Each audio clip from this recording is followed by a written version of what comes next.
Mic check. Morning Masters podcast. Y'all's made, of course. Got a special guest across from me, Josie legend, Tony Mitchell. What's going on? Man, what's going on, man? I'm glad to be here. And you can't hear the class, but they're clapping for you real loud too. Oh man. Well, it's been in the making since I did the Darren Shine interview. You know, you were highly requested. Per him, first of all, Yeah. during the middle of the interview, he said, "You got an interview. You got an interview, Tony. You got an interview, Tony." And that was a good interview as well. And I know that people from the city like to have the legends on from the city to talk about their past, their story, how they got to where they're going to. Because think about in Augusta, kind of when you go to college and that's kind of it. Like it kind of just it's the Right. next man up at that point, right? But talking to Darren Shine, y'all had like a lot of history. Not just y'all too, but just that area y'all come from. It's a lot of history there from watching the legends before y'all in the '90s to what y'all went through in the early 2000s, college, and then going so forth to training and things of that nature. So as an icebreaker question, I just want to ask. We doing this in Richmond's gym, right? So we had a choice really. But think about your first game here. Can you tell me about your first game here ever? Do you remember your first game in this gym? Yeah, I remember my first game. Number one, we played them at Josie first, and you used to hear stories about how hot the gym was. And I was coming out of 8th grade, so I didn't really. I mean, I played in the gym a few times, but you don't really understand how hot the gym would be until you actually get in there. And so, like I said, I'm coming out of 8th grade. I'm a freshman, and pretty much everything feels new to me. So. Man, what I remember most was in warm-ups. I was drenched in sweat. Like it was so hot. I pretty much gave all I had in the warm-ups by accident just because your normal routine, you got to kind of dial it back in your warm. Nobody told me that. You have to dial it back. I was cramping up at halftime because it was so hot. And what they did a good job at Richmond during that time, they used to trap. And I remember my coach used to say, Coach Rouse, he used to say, "Hey, don't try to split the defense. Don't try to split the defense. Just pass out the defense." And I used to be very ambitious on the court. So so my goal was to prove that all wrong. So and the reason why I remember this so well, because when they tried to trap me in a corner, I made a move and I jumped in there and split the defense to the back of my legs, and they kind of collided. I just kept going. And everybody went crazy, So, but that was my first time playing. But like I say, by halftime, I had nothing left. We won the game. We won the game because we had Tyrone Hayes. Okay, I'm talking about. Shout out to y'all for winning. Shouldn't listen to Richmond like that, man. It's just not a thing that you do, all schools take notes. But I was saying that to say, your story, not much has changed. The gym is still hot. It's hot as hell. So we just sitting down doing an interview. We ain't doing no warm up. I feel like I'm warming up though. I think I lost 5 pounds since I've been in here. Yeah. But yeah. So I kind of want to get your story. So you kind of tell me like, just let's go back to your younger days. So talk about where you was born, where you from, your upbringing, siblings, mom, dad, things of that nature. Man, so like I said, I was born here in Augusta University, of course, and believe it or not, I didn't really touch a ball till like 11 or 12. I was behind on that sort of thing. Wow. My mom, she didn't like for us to do too much. You know what I'm saying? She wanted to kind of know where we were, all that. Yeah. Like if you talk to anybody that was in the projects with us, like I grew up in Underwood and Sunset, they know when they hear my mama say Tony, everybody's like, your mama calling you. But like anybody else, you grew up a certain way. Like my mom was doing the best she could. I met my dad later on in life, so I kind of was able to. It kind of worked in my favor. My other brothers and sisters. I got 6 sisters and 1 brother, but my dad remarried and I got twin sisters. So it's not 6 just for my mom. Yeah. I had twin sisters, a set of twin sisters, and a stepsister on my dad's side, and I have 3 sisters and 1 brother on my mom's side. So you the youngest, oldest? I'm the second to oldest. Okay. But they would be with their dads, and I kind of just was able to float in a sense. It sounds bad, but it worked out. Yeah. So I stayed with my grandmother for a little while. Then I stayed with my uncles for a little while. Then came back. My mom moved into Underwood, and I met a lot of people in Underwood, man. Got a lot of friends. I always thought I was gonna go to East Augusta because my sister went there one year, and I thought I was gonna go to Laney because that's what you knew living in Underwood, East Augusta, then Laney. Then some things happened strange that forced us to have to move. Like some violent stuff happened, and they got us up. Well, basically our section of the apartment got shot up while we were in there. Like just y'all just apartment or our the part. whole section? No, just our part of it. It's an apartment complex. Yeah. But we were on the edge, and they were just sitting out there shooting our part. I'm a kid, so I don't quite know the reasoning behind it. That's grown up business. But we were in there, and the housing authority had to get us out of there, man. And they put us in Sunset before we even finished built. They said get them folks out of here. So they got us in the Sunset. And so real quick, I'm sorry. So when you moved to Sunset, they just built that? They were rebuilding it. Okay. So, but we were in there before. Like as soon as one was enough for somebody can go in there. Yeah. We were in there. But they were still building while y'all living there? Yeah, like other stuff was still still renovating. And so we ended up moving to Sunset, and I realized I wasn't gonna be able to go to East Augusta and Laney. That was what I was supposed to do. But then those were your dream schools, East Augusta and Laney. Well, at the time, because that's where I'm in Underwood. That's what we know. That's all we know. And then when I was kind of like disappointed, but we literally had to go. Like, it makes sense though. So we get to Sunset, and which just ended up being one of the best things that ever happened. I don't know if these opportunities would have been luckily put before me if I wasn't in Underwood. Well, I'm gonna clap it up because that's the first time I ever heard somebody say, going to Sunset the best thing that happened to them. Yeah. It got so much negative connotations to it that I never heard anything positive from someone saying I had to go here and it was the best thing that happened to me. Right. And contrary to what everybody believes, it turned into Cherry Tree Crossing. It wasn't the Sunset that it was prior to. And when they finished renovating it, believe it or not, man, they had beautiful grass out there. All of the parks was nice. They had rules in place where you couldn't litter. If your yard wasn't, you get fined. Man, they was serious. The gates was beautiful and green. You would see hundreds and hundreds of kids walking to school. Collins was right around the corner, when it's middle school time, because middle school went to school later than the elementary, and you'll see a bunch of kids getting to the bus. That was what it was.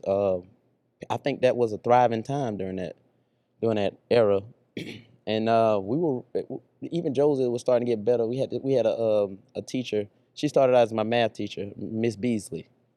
She was Miss Frails at the time, and she ended up being assistant principal, like my junior senior year. Yeah, she was very much involved, like heavily involved, among other teachers as well. More teachers used to be a little bit more hand-on during that time, but they were getting the SAT scores up. They were doing a lot. But I'll just bring it back to when we moved to Sunset. Again, I'm not playing any sports. So you're living out there, but you're not playing sports. What you do outside? Like what would you do? We just ran around, like played football out in the park, stuff like that. But the first time we had a football coach that decided. Well, we had somebody that decided they wanted to be. His name is Stacy, Coach Stacy and Coach Red. I never forget them two people. I run into them time to time, and we had a Pee Wee football team, and I didn't know anything about football. I'm talking about. Nothing at all. Nothing. No positions. I didn't plays. know any. I'm like, what is going? Like, I didn't even watch it. I didn't. But I'm sneaking down there to go play. You know what I'm saying? Because your mom didn't want you to play. Nah, she didn't know. She just, like I said, I used to float around. Like, so I say it worked in my favor because she just kind of, she knew I kind of was a evolved kid. Kind of naturally did the right thing, sort of. So she didn't really bother me. She didn't bother you.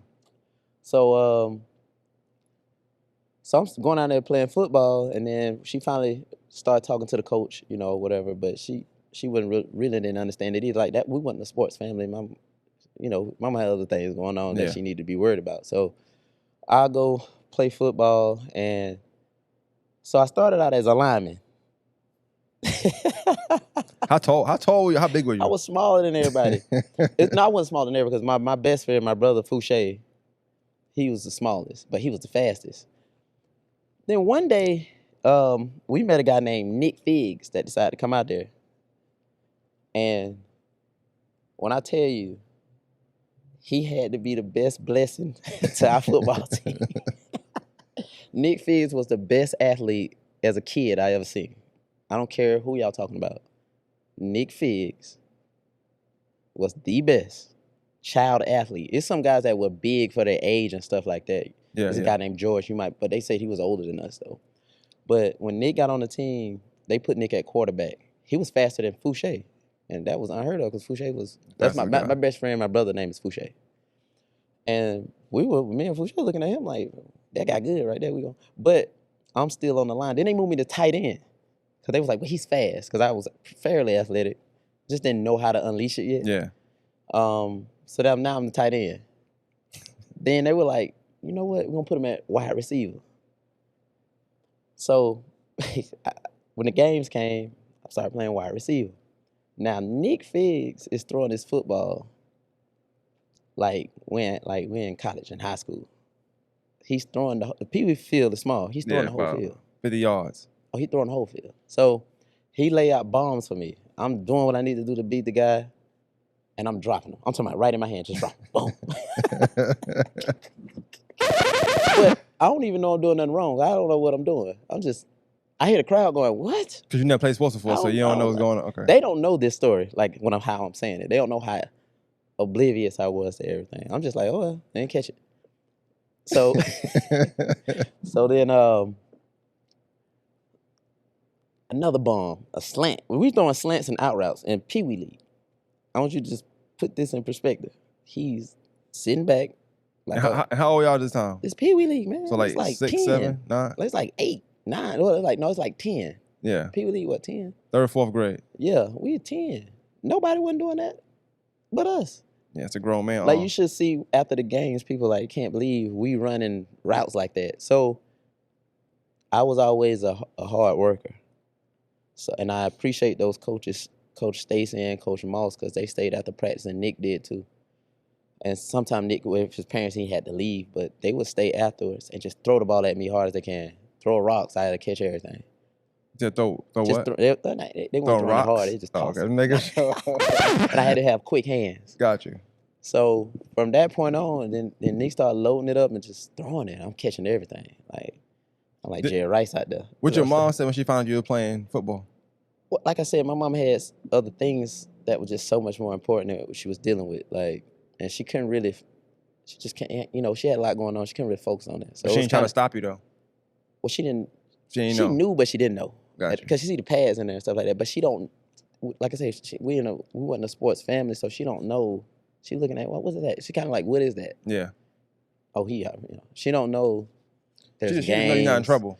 Yeah, I wasn't in trouble. So. Yeah. And I had good grades. And I pretty much, like I said, I was very... Did you have, was it rules that you had? Because, like I said, living in that side, that like the bottom, I guess we would call it, living in that, was there rules, something you couldn't do, a curfew, or places you couldn't be at? Well, yeah, my house, my mom, one thing I can say, I keep harping on that, she had a lot of other stuff going on, but one thing I will say is we had manners. We were going to have manners and be very. If anybody know me, I'm very respectful. I'm always gonna say excuse me, please when I talk to you, stuff like that. So yes, ma'am. No, to this day I'm like that, and I'm overly respectful on purpose. And cleanliness. Like, she was really big on cleanliness. You couldn't come downstairs. Like, you know how you wake up in the morning and go downstairs? You couldn't do that in my house. You gotta wash your face, you better go down and wash your face, brush your teeth, all that. Then you can come downstairs. So, you raised like that, and it was just girls in the house too. So they had to keep all the doors closed. It was rules, and I heard how she taught the young ladies how they need to be and stuff like that. So that's something right there I commend my mom for, because that respect and that stuff like that has taken me a long way. When I talk to people, when I do interviews or anything like that, I give her that credit, because some people always come to me and say that, You mentioned, you said you didn't pick a ball up till 11, so what was it that made you pick the basketball 12. What ended up happening was we won the championship in football. So like I got my first trophy. I'm like, what? And so the next step, Wilbur Berry, who was a legend in Sunset recreational basketball. Like I think he has a lot of titles in basketball. So now hold on, I'll tell you about. Coach Red and Coach Stacy decided they will go coach basketball. let me start there. They moved from So football they to moved from basketball. football to basketball. I don't know how good of an idea that was, but that was the first time I decided. I was just following the team. Yeah. I was just athletic. When I tell you, Nick Figs carried us again. Nick Figs could do left hand layups, right hand layups, but I just used to sit back and watch him. And we had this guy named Leon Pascal on our team. No, you know what? That's the next year. So this is still our little football team right here playing basketball. But Nick used to do left hand layups, right hand layups. He could shoot. I mean, he pretty much scored all our points. I was just a little like trying to. I don't know what I was doing. I was just running up and down. But something in me was like, I got a ball. I think for Christmas, it was a Patrick Ewing ball, and I was like, man, I want to get better at going between the legs. So I just studied going between the legs, and then Kentucky just happened to be on TV. Started watching it. Ron Mercer caught my eye. Ron Mercer and Derek, I can't think his name. They caught my eye, and you know how during timeouts, and they'll have like a commercial, and it might be Pat Summitt on TV. Yeah. Giving you instructions on how you're supposed to shoot correctly, dribble. I will watch that. Go outside and do it.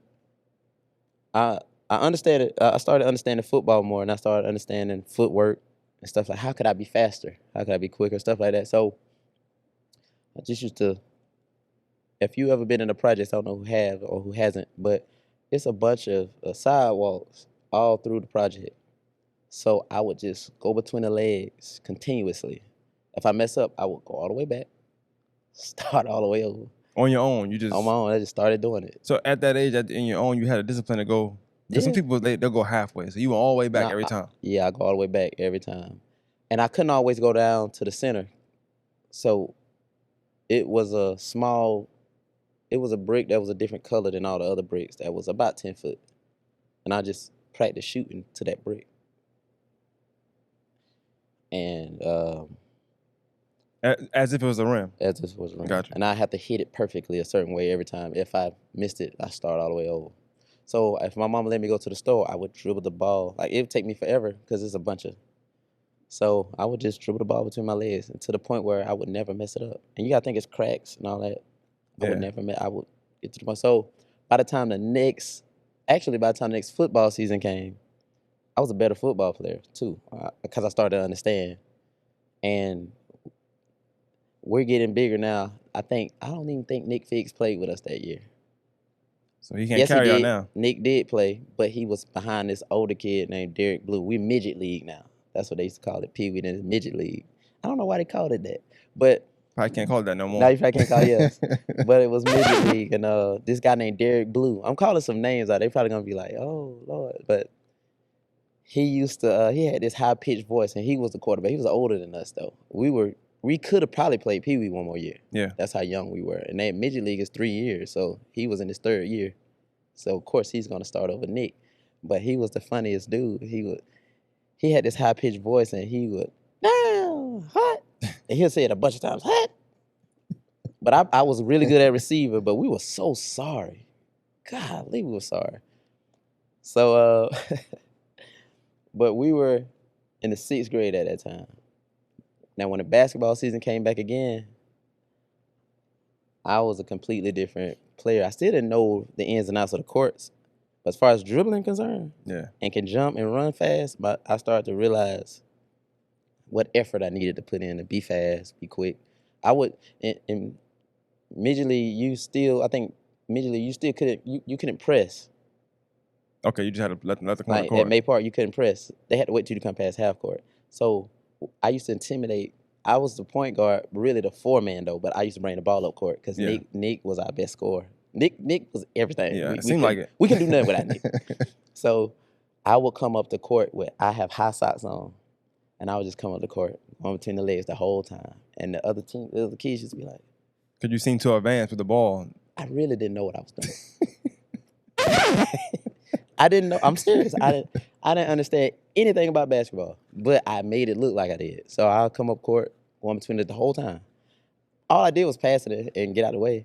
But to them, man, there's a dude down there. He go between legs the whole time. Yeah. You know? It's intimidating. We end up. Now this is when I met the Shines. So I never even heard of, listen, and back then, you didn't leave your areas like that. Like, I only knew my side of town. Yeah. I didn't know Eisenhower or none of that existed. I didn't know nothing about Washington Road, nothing. I still kind of struggle with getting around Augusta because we stayed on our side. We had our own mall. We had everything. So the Shines were in the championship game against us. They won. No. Oh, you said they were in the championship. They were in the championship game. But they were so hyped up. Like, it wasn't social media. How we hearing about them? Like, so everybody was like, man, Shine boys, we over there like, and we already had to deal with this guy named Lil Ott that was out of Southside. Lil Ott was a monster growing up. Like, it was just a lot in the hood game. Yeah. So we thinking, okay, we're gonna play some little white boys over there. None of them were. Them Shine boys was coming to play, and we were like, kind of, who are they? We don't know who. So it made us play harder though, because we're trying to figure it out. Like, are they, And I'm seeing Darren run past people. He's little, run past people, and Derek was smarter at basketball. Derek Shine was smarter at basketball than all of us. Like, his IQ was above all of ours. Where we got him, we were just so hood strong, I guess. So we was fast and just athletic, and so we ended up it was a close game in the halftime, but we ended up winning, convincingly or whatever. That's when I met them. Well, I wouldn't even say I met them, but I known about them. Cross paths, yeah. Then we're going into middle school, and I see Derek, but we don't talk to each other because we don't know. We can't play basketball in 6th grade. I was gonna ask you, like, so during that time, you still had to play rec. Y'all still play rec because there wasn't no basketball for y'all because y'all was in 6th grade. Yeah, we're in 6th grade. Like, we see each other from afar, and I think me and Derek actually went to elementary together. If I'm not mistaken, one of them times I was passing through a elementary school, I caught Derek. Yeah, and he was like I said, he was more advanced than us. Like, he was faster than everybody at that time. But also, you saying you ain't played till you about 11, 12. Yeah, I was probably about 2 years in. But a lot of times people playing from 5, 6, 7, 8. They playing right. Most of their childhood. Derek never like that. And Nick was like that. Okay. Now, at this time, this guy named Leon Pascal, who I want to tell you about, he was always heavy set. He was like the big boy on the team that his clothes might have been too tight or something like that. And his dad used to teach him. His dad could shoot left hand, right hand. That's where I got that from too, just watching him play. And I used to go practice with Leon, and everybody wondered where I got that crossover from. I got that from Leon Pascal. And I was just a little bit quicker than him doing it, but he used to embarrass people. So they used to try to laugh at Leon. They used to try to laugh at him and make jokes because his clothes was tight. He was big. He was a big boy. Yeah. Oh, he wore too small clothes. No, he was just big. He's big. He just was too big. He's a big boy. I don't want to, people sensitive, you say fat, but he was a big boy. Yeah. And his clothes didn't fit because he was bigger than his age. He's a big boy. But when we see you laughing, and he'll jive you out too. So, but he can't jive at the moment because we're playing. Yeah. He we'll open the court up for him. We'll open the court up for him and let him go 1-on-1. Yeah. And he never let us down. He's gonna embarrass you and the crowd's gonna go crazy. He's never gonna miss the three. Can I ask him? I'm gonna ask him. Go ahead. So no, because you mentioned his name. I don't know the history. I'm just going with what you're saying, right? Yeah. But he made history years later. Yeah. He made A Boy Fall. I was on the court. Oh, he in that video too? Let me see the video. I'm in the video. Let me see the video. I'm in the video. Oh, I gotta see it. Oh man, don't do James like that. Hey, didn't Jay go to Richmond? Yeah. No, was he mad at you? Yeah, he was mad for a long time. He was mad at David for a long time. I mean, we can't help it that happened. No, because David didn't let it go. David made it. Hold up. I gotta watch the video again. David didn't let it go. So number 12, that's him. Oh, yeah, that's a big boy. Oh, wow. He's actually slimmed up at that point. The other dude was bigger. He was Fell big. harder too. But he was quick and he had a quick handle. Didn't they use this video somewhere else too, like on Instagram or something? Oh, it went viral. Yeah. Oh yeah, that's bad. Okay, so that's Leon. Shout out to Leon, man. Right. So I hope you show that video during this time right here. You got to put that video. I don't get David in trouble. No, because James go get David in the video, so Yeah. I can't. David keeps showing his face, so. But so you know, Leon used show me that stuff. Put it this way, he was so good that he was the only one playing with the older kids. We used to watch him play with the older kids. If he was slimmer during that time, it wouldn't be none of us. It'd be him. Put it that way. But what he did, a good thing for me, was he shared knowledge. And I was a sponge, and this guy named Naquan Merriweather, who went to Laney. Naquan probably 5'5", man. And he used to come out there in the street with us, and we used to have to try to steal the ball from him. And I just watched how he turned his hips, he was the quickest thing I ever seen. Like, he just moved fast, boom, boom. So I said, okay, I'm gonna see, can I get my legs to turn that fast? So can I move that fast? And he used to come out there with us and do that all the time. And to this day, I see him out all the time. We talk about it, but I watched how fast he was moving, and I was like, maybe if I turn my leg that fast, I can get that fast. But like I say, Derek was in 6th grade with me, and then the next year, this is funny right here. So we have tryouts, and everybody was trying to make the team, and I was supposed to be somebody that should be on the team. That's what people were saying. But it was another Tony Mitchell. Again? Yeah. And so my team was so good that they stacked me up with that. I played well, but my team was so good that I kind of got lost in the shuffle a little bit. And they picked the wrong Tony Mitchell. So both of y'all tried out. I got cut. But they picked the other Tony Mitchell. Yeah, and that ain't the Tony Mitchell from Swainsboro. Yeah, I know. And he ended up being good later on in his life, but at that moment, no. But I ended up getting cut, and everybody was like, what? But so I ended up talking to Coach Samuels about it, and he was like, a bunch of kids on the team didn't have the grades. I'm telling you, I had a lot of luck. So you really didn't make the team? No, I was cut. That's crazy. That's crazy. Let me tell you how lucky my basketball career is. So guys got cut off the team. So Coach Samuels was, like I said, I was blessed with the coaches I had. Although Coach Samuels had, God bless the dead, one of my favorite people. He had one of the most unique coaching styles because he was really a football coach. We didn't really learn a lot of X's and O's, so I still didn't know X's and O's. So he was like, okay, and I was in his class. Everybody know about Coach Samuels' class. Like, your first day coming in, he's finna line you up outside. Everybody got to hold their books or hold all their books in their hand in the line. It was like military. What's the point of that though? Like, I'm telling you, this is what it was. If you get into a fight, you already know you better not fight around Coach Samuels because he putting hands and foots on you. Watch when I say this. Everybody that know about Coach Samuels back then, you didn't play with him at all. Nobody played with Coach Samuels. So he already knew who I was, and then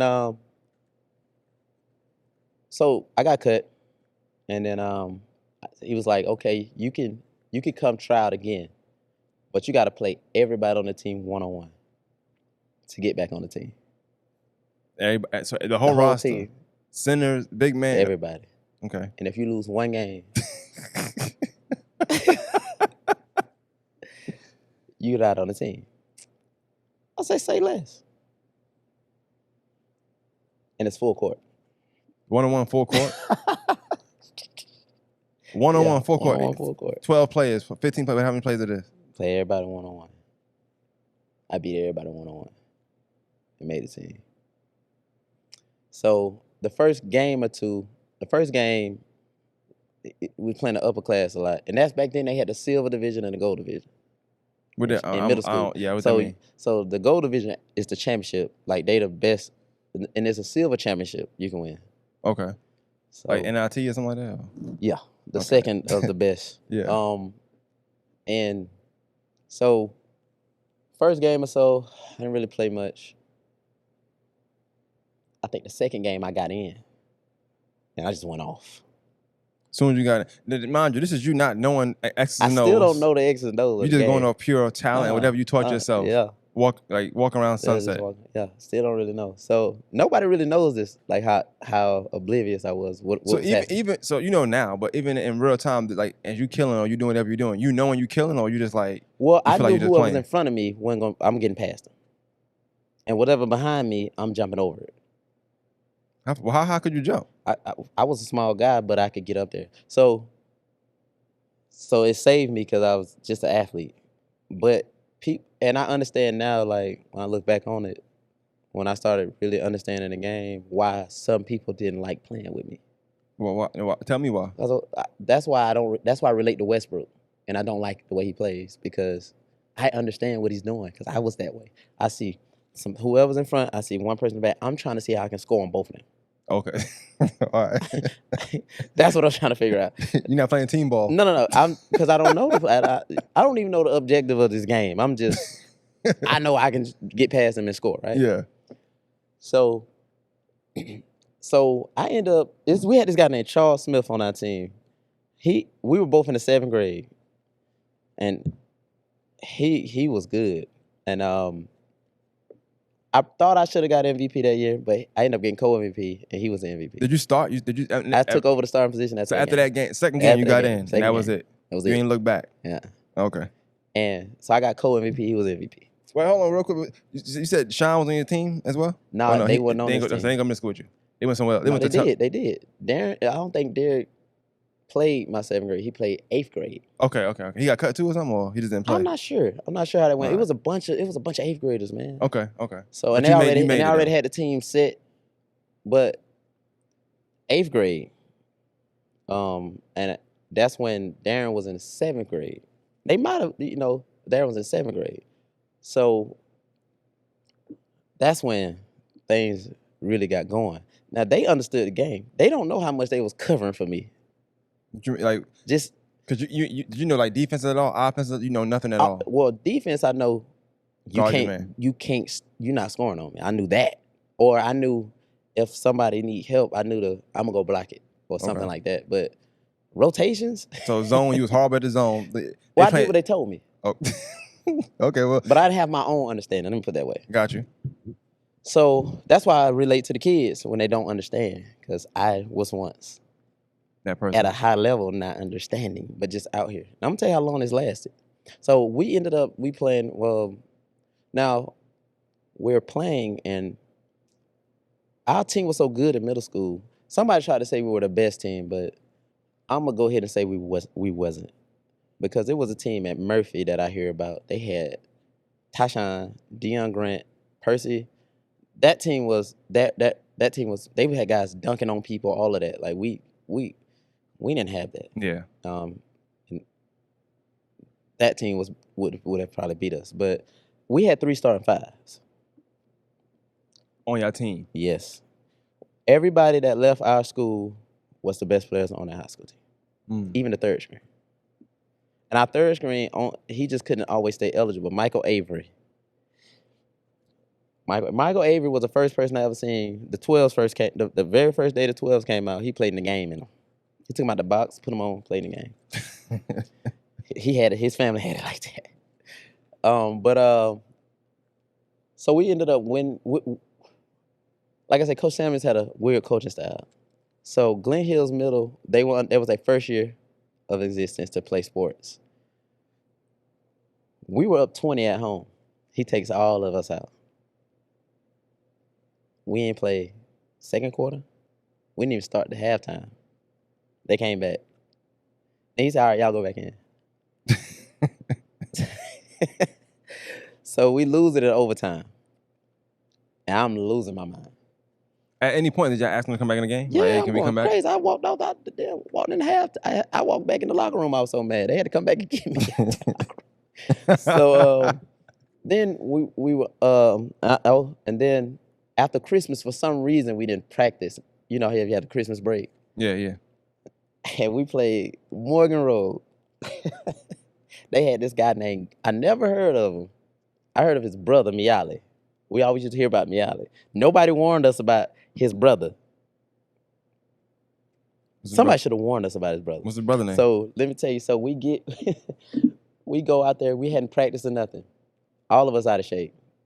We go out there. When I tell you, Gabo told us out the frame. We call him Gabo. His name Gabo Conley. He was running. Oh, that's your boy. Man, let me tell you something. He was. What was this? He was left-handed going, and we were losing the game, and we had an altercation at halftime. And here we go. Here we go. not the players. With coaches? Nah, it's an altercation where like a parent came in there and aggressively just pushed me all up against the wall, all kind of stuff at halftime. Wait, so only you had an altercation and they pushed you? Yeah, I was just sitting there and they walked in. A parent walked in and I know I get you trying to tell me a story, but like what did you do? Because they didn't do it for no reason. Like what you did? I'm serious. Well, they felt like, and this is the one game I'm not shooting. So at the halftime, I just so I'm clear. They come in there and grab you up. They not saying nothing, just grabbing you. Walked in, you shoot and you can grab me. You need to shoot you down. Niggas say you gotta pass the ball. This the one. Look. Let me tell you. This the one game I wasn't shooting him up. You should have been bad. Other games. Oh shit! I was so out of shape. I wasn't shooting. You should have been mad about 4 other games. You know what I'm saying? But I guess he had to build up tension because we were losing. Yeah, so they blame you. Yeah, blame me because I guess. So oh shit. So me and my cousin, we had this dude named Big Vars. That's my cousin, and Big Vars was a big boy. Like he pushed him off me, but I ended up getting suspended from the team for like a game, for like 2 games. And what you did wrong?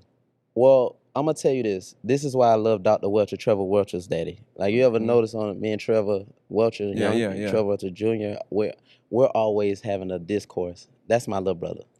But and he was a menace. He used to be our little manager. He was a menace. So Trevor was a team manager? Was a menace. They say he was so bad, bro. Like he was, but we knew he was gonna be good, but he was a terror. He used to terrorize us. But his daddy, I got suspended. At the time, I didn't get it, and I was mad.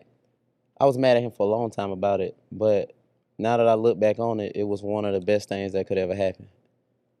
Because it made, he suspended me not because of what happened. He suspended me for my reaction.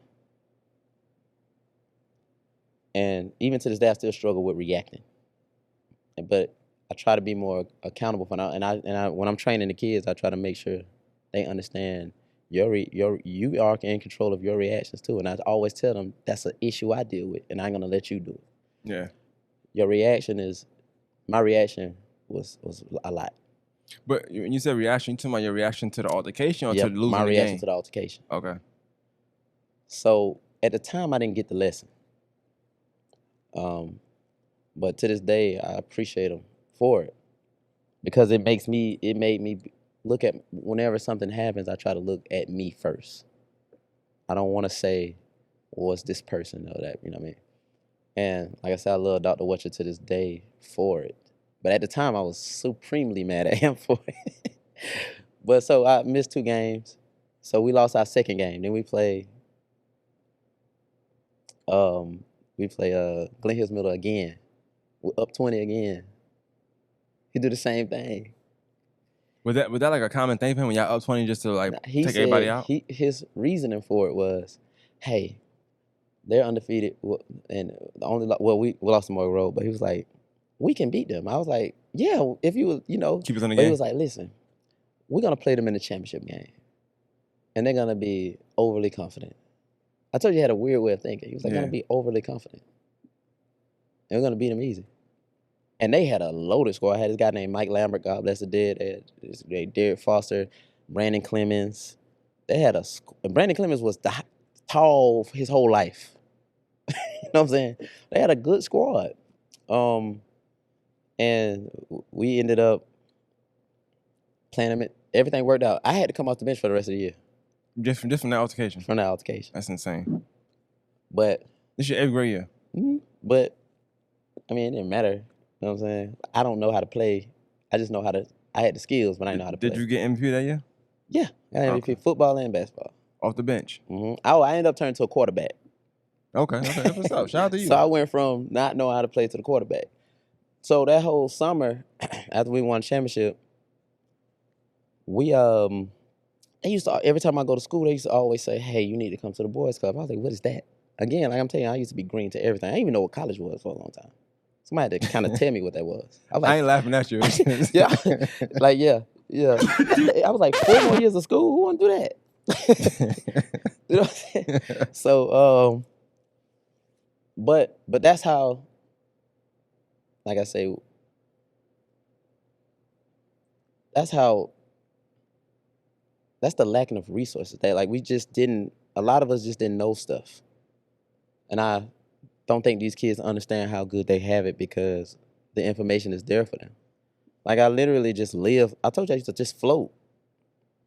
Kind of like I do now, but I just didn't know what was going on. I just used to float. So when they're talking to me about college, because I like, and they used to say, you need to go to the boys club. You need to meet Sam. You need to meet Sam. And if you ever get PJ Ware on here, I've been trying, but I don't know. He don't answer my he'll messages. do it. If you ever get him on here, Sam Ward always tell this story. Sam was like, man, I never planned to have another AAU team. Because Sam had Ricky Moore, all them. Sam, and he didn't know that it was another, a group that was coming. And I guess he went through a lot with them too. I don't know, but I'm assuming he went through some stuff with them. And apparently PJ told him, he was like, PJ, is this kid, now this ain't my story, this is what Sam told me. And PJ co-signs it. So yeah. he was like, hey, is that kid over there like that? He said, PJ looked at him and said, man, he like Jordan. That's what they say. And so Sam was like, Sam said, you know what, I want to see him. So everybody kept trying to get me to come, but I knew that if I go over there, I'm gonna get in trouble when I get home. Why you felt that way? Because you couldn't. Well, because I'm gonna be late getting back home. Got you. And you were saying, boy, you mean the one in Southside? No, the one in Harrisburg. Okay. It was right by Tubman. Yeah. So I would walk there after school. I didn't take the bus. It was okay for us to walk home at that time, but I would walk there, and I walked to the boys club, and I'm like, all right, this better be good because, I'm taking one for the team to be here. So they had a scrimmage lined up for us, and again, I still don't know what I'm doing. And I played the 4. And nobody know this yet. I played the 4 in middle school because I was athletic and just really strong and athletic. And we had this play. This is what I'm trying to tell you, how much this is what we learned. So we had this play called, he'll say whirl. So whirl means it's my whirl, I get the ball. So we'll line up on this side, and everybody will run on that side, and they'll throw me the ball right here. I'm beating that person, we'll do a layup. Yeah. That's the kind of plays we're running. Football. Yeah, pretty much. Pretty much. So, but here's the thing, like, I watched Darren do little stuff with the ball, dribbling. So now he go get Darren shine, Derek shine, and we all playing, and at that time I was just a complete like assassin. I just knew to score, get the ball, put it in the hoop. I ain't know nothing about if you open 0 to 100.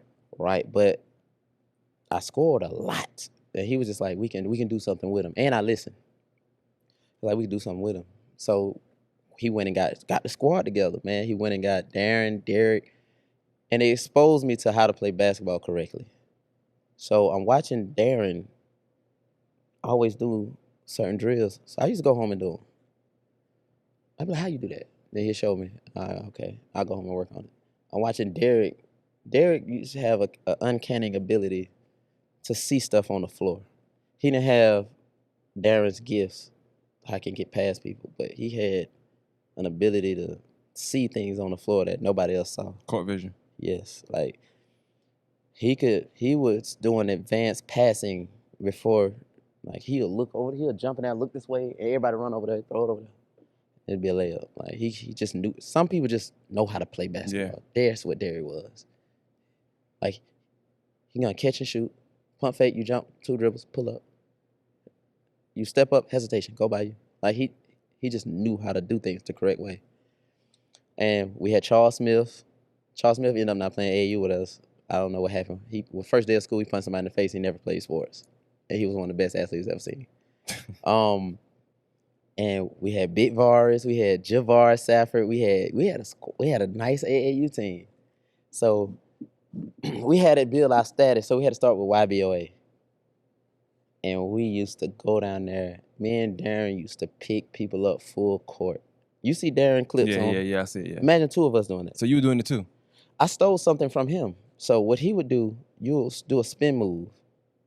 And he'll just take your dribble from you and go lay the ball up. Like you think the ball coming up, he start dribbling it. He go lay the ball. We did that in middle school, but I got that from him. Like everything you're gonna hear me say, I got that from somebody. You know what I'm saying? I was a sponge. Yeah. So when we went to a couple of tournaments, we used to just dominate these tournaments. And Sam Ward needs to get more credit because I know for whatever reason, I don't know what's going on. You know, I don't know his relationship with other people, but he saved a lot of lives, especially mine, because he was able to get my mama to let me go places with him. Like what? Like traveling out of town. Yeah. And so our name got so big, man, and of course all of us were really good, but of course they're gonna have to pick somebody to, you know. Yeah. We had Adidas shoes, all that. So I guess I was the one person they felt like they could use. All of us were good though, and we got invited to Bob Gibbons. That's one of the biggest tournaments. Yeah. And Sam was the best master manipulator. Like he might point, like while we coming up in YBOA, he would always say, "Oh, that guy right there." They try to say he's like William Avery. Really, what he knows, we all looking up to them. So they didn't say that. But now that I'm older, I know they didn't say that. But I'm like, "Oh, that's what." And he knows me. He knows if you challenge me, I'm like, "Okay, all right, Will." I go kill him. They can't score. They can't do nothing. And the kid probably trying to figure out like why he's so aggressive. Yeah. But no, you think you will? No, you can't be Will. You know. This nigga talking to him. Yeah, I'm like this. He like, why is he was Will? You ain't Will. He trying to figure out why is he like this? Game over. I'm still on him. You ain't Will. You know. So, but Sam used to trick us like that, or he'll say something like, See, y'all ain't like Ricky. See, Rick, you couldn't get past that free throw line on Rick. If he pressed you full court, you couldn't get past the free throw line. Y'all ain't like him. Man, who ain't? Who? Man, me and Darren, we used to be like some pit bulls out there. Damn, Sam done hyped us up. Then we had this guy named Chuck Graham who everybody looked up to. Chuck Graham was I thought he was AI back then. You remember Chuck? But when he was playing, this guy, I've never seen nobody. You could play him hard as you want to play him. He's still gonna make the shot. He went to Richmond. Like he jumped so high. He went to Florida State. It was nothing you can do. Like that's the first person I seen where they would demoralize you, scoring over and over on you. And I got that from him. I took that. I was like, I want to be a great shot maker like that. So he was training us, and he was playing in China back and forth. So he like full time started really working with us. And I like to say I started the business form of training here, but they were training us back there. It just wasn't.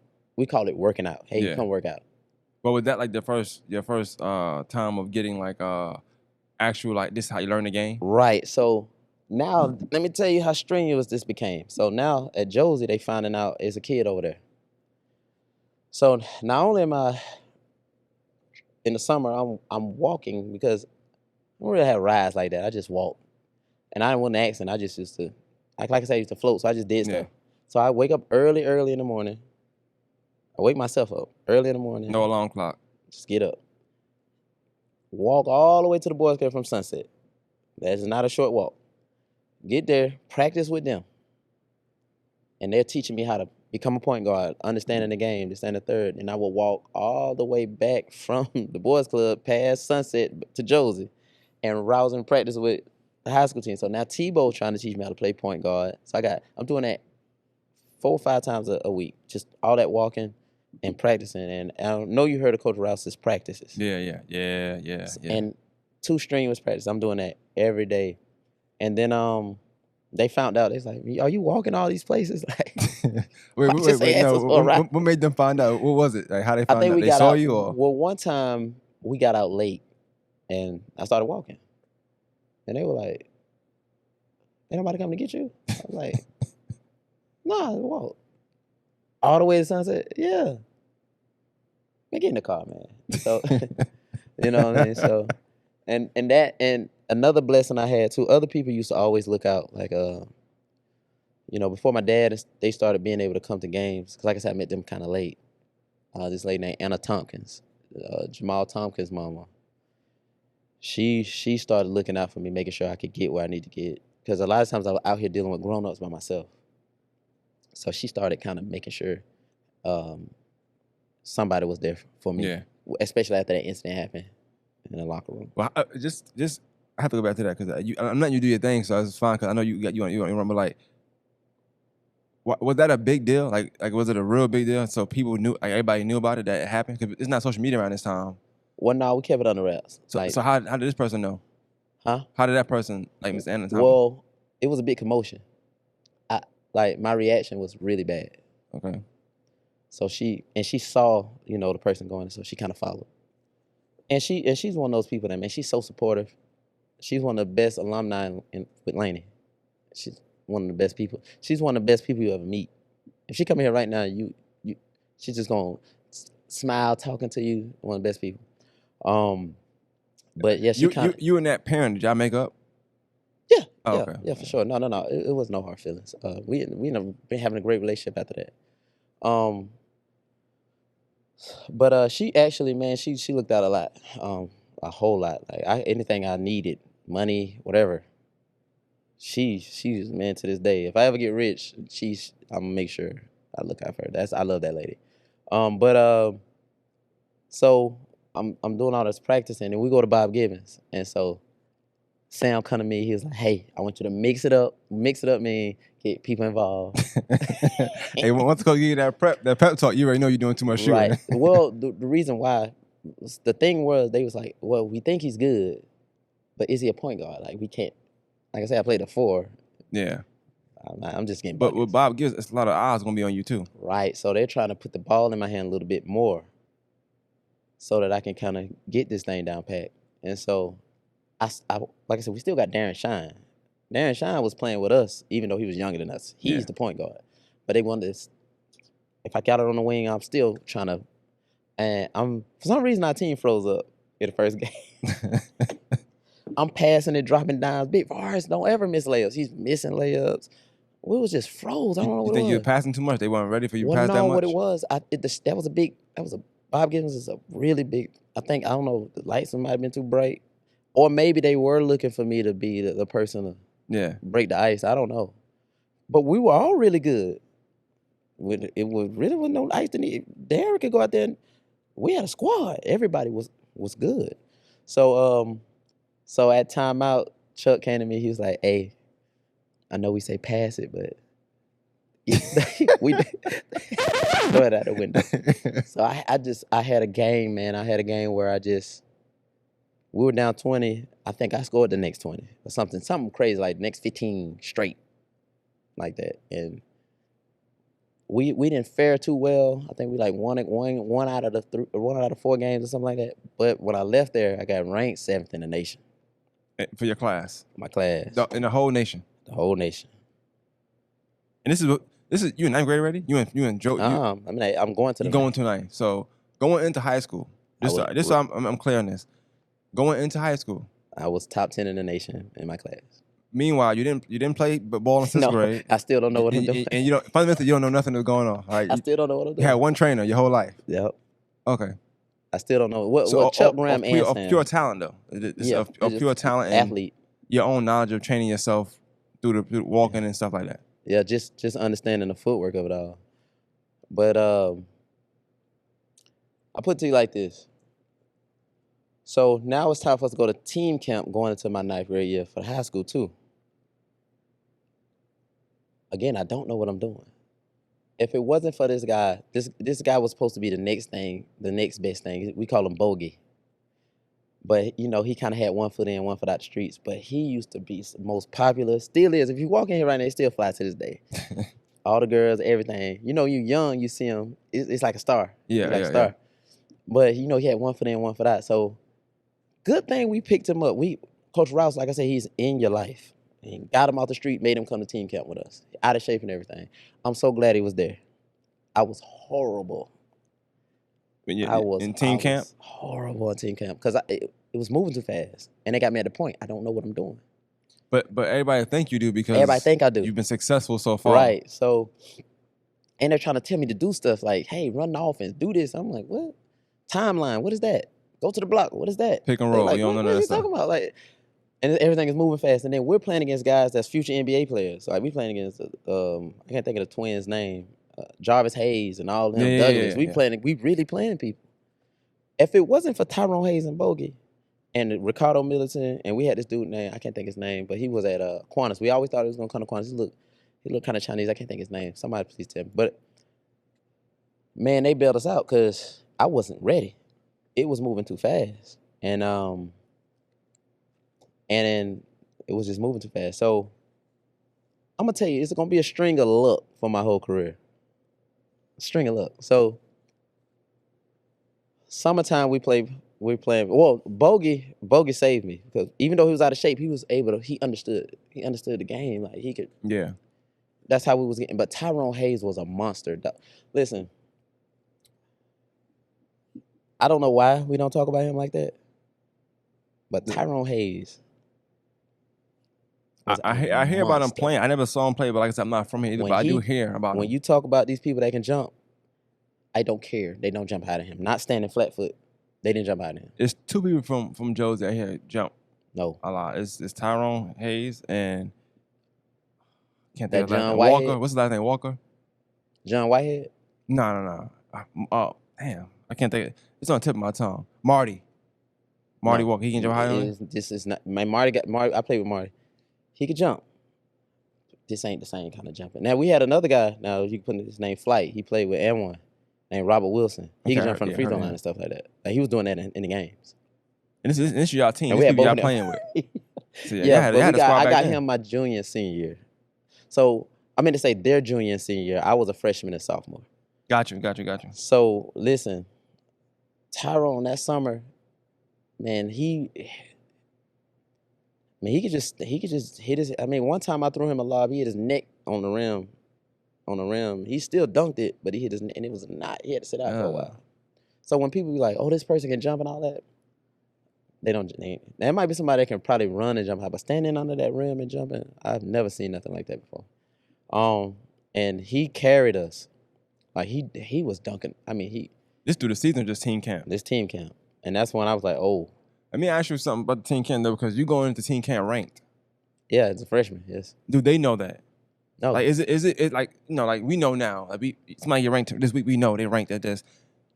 Are people knowing that you're a ranked player coming into your freshman year? Well. And did you know what that mean? Did you at the time know what that mean? I didn't. So I got all these people coming from Atlanta, and it's like they want me to play on their team and all this. So after my freshman year, well, I had a pretty good freshman year, and what I noticed was a lot of the guys that we played middle school with, they used to be mad because I'm out there starting as a freshman, but it was luck. So that summer, this is got Jeff Bolton that played at Butler. I'm sure you heard of. Yeah, yeah. No disrespect to your brother. I promise you, I'm not. I really don't mean no disrespect. He passed away. Yeah, I know. Yeah. So he didn't come home and you didn't get to see him and stuff like that. What school he went to? College of Charleston. That's the reason I went there. So listen, he came in the gym because he redshirted. So this summer ball, because we always used to have summer ball. He came in the gym, and at this time, I'm still thinking like I'm the best athlete. I felt like I'm coming out of middle school. I'm thinking, and Rouse, we playing, and they used to be so physical, like with me or whatever, because we just played that way at Josie. But he used to coach Jeff at Butler because he coached at Butler for a while. Rouse. And when he walked in, everybody was like, all right. So Rouse said, hey, Tony, you got Jeff. And everybody kind of laughed. I didn't know what they was laughing about. I'm like, all right. Guard anybody. That's how my mentality was. Yeah. So he stepped 2 steps across half court, and I'm like, I'm used to our people in middle school, so I'm at the 3-point line. That ball up. I look at Rouse. He look at me. You gotta go guard him. What you want me to do? So he down there. He just shoots it. And I look at Rouse. He look at Rouse. Look at me like, what you mean? You gotta go guard him. I was like, so then it's a fast break, and I'm like, I'm gonna run him down and block it like I do everybody. He took one dribble, and just a power dribble and just step like right a little bit past the free throw line. Put the ball back here. That was before LeBron. Put the ball back here and just dunked it. Before I can even react, he was in the air flying. I had never. I started questioning things. So let me tell you. Let me tell you where the luck come in at. Now he's just redshirting in college, so I ain't have to deal with that. It's a guy named Jay Allen that played for Rouse at Butler that gets out of jail or something and transferred to Josie. And that sounds about right. I'm over here like, yo. So he walks in walking on his tippy toes. And everybody like, oh, Jay. So I'm like, man, I'm about to kill this dude. Listen, I felt like I can jump. That ball came out the rim. I'm like, yeah, I'm gonna get that. He took that ball right out of my hand and flushed it. Boom. Damn. I was shook for the rest of the thing. So we go back to so after work, as I go to Rouse, hey man, if I ain't gonna play, you need to just let me play. If I'm not gonna play, you they put through the ring, innit? Just relax, you gonna play. I was like, man, you see this dude? Like, what you? And he had all this. He just couldn't really shoot. He broke his wrist. Well, he had everything. Like, and he could just fly. So you playing on people that's clearly better than you. Yeah. So, but it was a blessing in disguise. You're gonna hear me say that a lot. He couldn't play the first semester. Grades. Fight. No, he just transferred. He had to get it. Probation. No. Well, I guess because you're transferring in, and the way he came in, he couldn't get the stuff off. Okay. Something happened with that. But guess what? I get to practice against every day. Who that? Him. Oh, so he couldn't play, but he got you. He prepared, and somebody that elusive with the ball at that time, that was unheard of. I'm practicing against him every day. The first 2 weeks, he demolished everybody. Like, and I'm like, what? Man, he just. But y'all getting better. He's splitting the defense. He's dunking. I'm like, what the fuck? So over time, it's less and less. I'm picking it up. And they're forcing me to understand the offense, run the offense. So I get to match up with him every day. So what ended up happening was I just really, in my first game in high school, I was terrible. Your first game in high school? Who y'all played? We played Thanksgiving Classic. We played Jarvis Hayes and them again. Where y'all played at? At the Civic Center. We used to play, Augusta State. We played Augusta State. And I had some good plays, though. Like, I stole the ball from the supposedly good guard, had some layups, but I played terrible and turned the ball over so much. I didn't even know what a turnover was, put it that way. I'm going to tell you when I figured out what a turnover was. So I started just doing whatever Tebow told me to do. So I was like a robot, but then we lost to North Augusta in that Classic too, but it was because of me. So y'all they started had Tyrone 0-2? Walker, all them boys, they were really good, but I wasn't ready. So y'all started 0-2? Yeah. And just real quick, I know it's obvious, but you didn't touch JV. No. You coming in ranked, you're not touching JV. No, right in. But at that time, that wasn't a thing. Yeah, so that was the first around time you town. heard it, Everybody, yeah. So, just to get the timeline, because I know you telling, it's a story within a story within a story, but also you coming in ranked, you not knowing what this means. You Seven Nation, you don't know what that means at the time. I don't even know who, I don't know nothing about players or nothing. But did they know that you were ranked? Who all knew? Sam knew, and I wasn't one to say nothing about it either. Like, I'm pretty sure people listen to this are gonna find out things, because I hear a lot of people talk about that era, and I'm sitting here like confused a lot of times, a lot of revisionist history, and I don't say anything. But if I were to say stuff, maybe it's my fault because I didn't say anything. Yeah. But yeah, I walked right in and played varsity, but at that time that was not a thing. It was kind of started the wave for that. But it don't sound like it was easy either. No, it wasn't. But I was a true freshman too. So a lot of these guys, they're like should be a sophomore or junior. Yeah, they're older. Freshman. Yeah. I was really a freshman. And I just started playing 3 years ago. And still don't know what turnover is. So after we lose that game, we play Hexable. We almost lose this game again because of me. We ended up winning, but they had this guard. I tell this story all the time. Like when somebody say, "Oh, they played good against me," so I always tell them, I would admit it. What is this point guard name? I always tell the story. But everybody say he's not good. But to me, he was. When he played me, he was good. I couldn't do nothing with him. I couldn't do anything. It got to the point they had to take me off. Like I couldn't. Whatever he was, whatever my defense, he had the answers for it. Yeah, like, he had your number. and they say he didn't do this no other time. He must knew you was ranked. I don't know what he knew, but I guess he was like, man, I ain't letting this freshman come up in here. And we barely win the game. But after that game, we went on like an 8-9 game win streak. And Tebow came up and said, hey, man, you ain't had a turnover in 8 games. I was like, what's that? Tebow looked like he was stressed out. He was like, really? Hey, he just walked off. And then, so I kind of learned everything on the fly, understanding 5-second violations. I had so many 5-second violations, I just didn't know that it was a timeline. If somebody would have told me that, they assumed I knew. So it's funny because you're saying you don't know, but as we keep talking, you really don't know none of this stuff. So it's a video of me playing against Hollywood, and I got a 5-second violation. I just didn't know to back up. That's crazy. I was out there like that. That's crazy. Yeah, and they was like, "Oh, he locking up." In my head, I'm thinking, "Nah, I just didn't know to back up." They probably was clapping in the stands and everything. Yeah. No, sometimes they'll put the video up on the internet and be like, "Yeah, look what he." I'm like, I just didn't know to back up. All I had to do was take a step back, get 5 feet. Yeah, get a little push. Yeah. Yeah, and the camera would have started over. You ain't none of that stuff. You was green they as just hell. blowing the whistle. I'm like, what? You know what I mean? And then you don't know what turnover is. So I don't know what turnover is. So now I had this move that Leon Pascal showed me. And this was before Iverson. Leon was doing that move. But now in the streets, they were playing this way. I don't want nobody to get it like I'm saying I started something. And dribble, like when he's not in the game. He used to do all kind of tricks with the ball. So I used to watch him. He used to do a bunch of he had this smooth handle. And so I used to steal it. I said, I'm going to do that stuff, though. In Augusta, they used to kind of hold you back. And they still kind of do. But they used to hold you, didn't let you really unleash your game like that. They want you to play a certain way, all the coaches.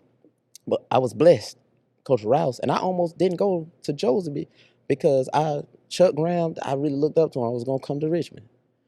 But my mama was like, I don't know nothing about that. You're going over there. Shout out to your mom. Clap it up for your mom real quick, man. My mama didn't even know I was playing basketball. Clap it up for your mom. My mama found out I was playing basketball in high school because of she saw on the news I threw Tyrone a lob and we were doing a bankhead bounce in slow motion and she came outside. I thought I was in trouble.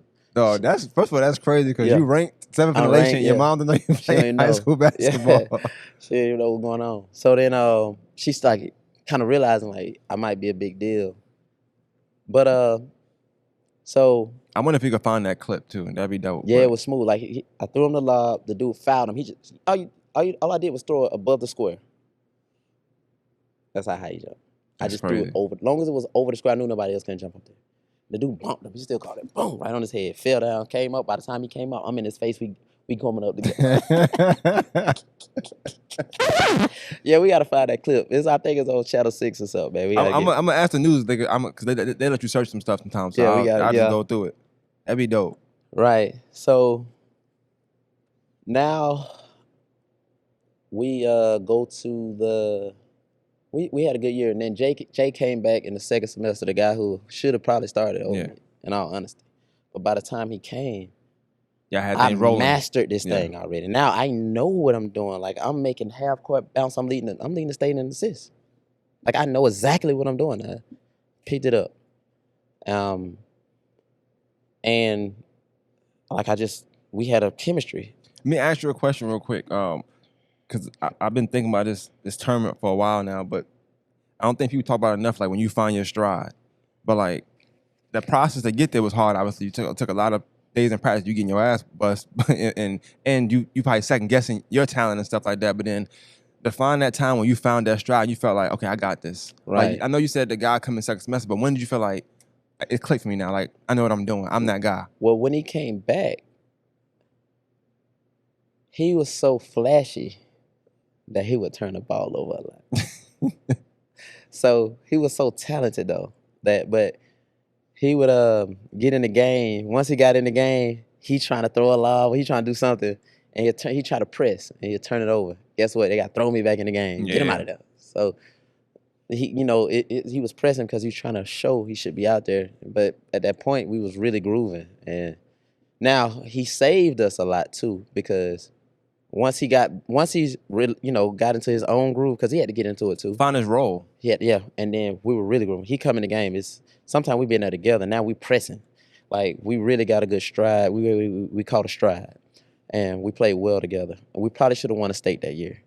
I should have won a state as a freshman, but How far did y'all go? we got to the Elite Eight, and got hit a 3 at the buzzer to beat us.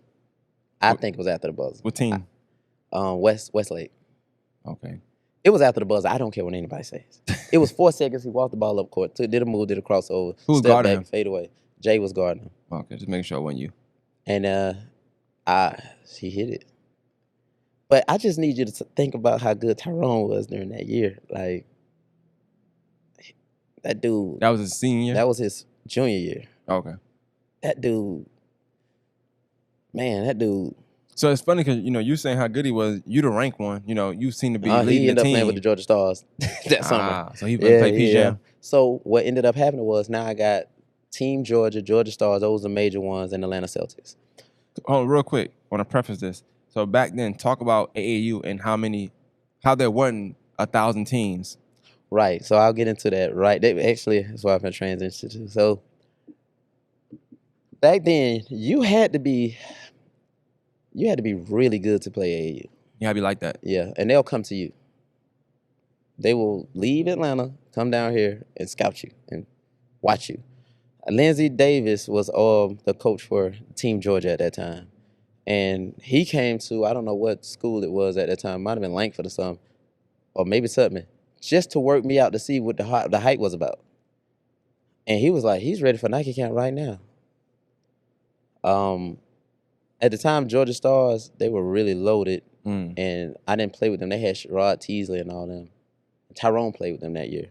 But Norman Parker was like, we're coming to get him next year. Who, at the time, because you're saying a lot of names that I hear, but so just to preface it, Georgia Stars, that was like a top AU team at that time. Yeah. Okay. And Adidas was Prather.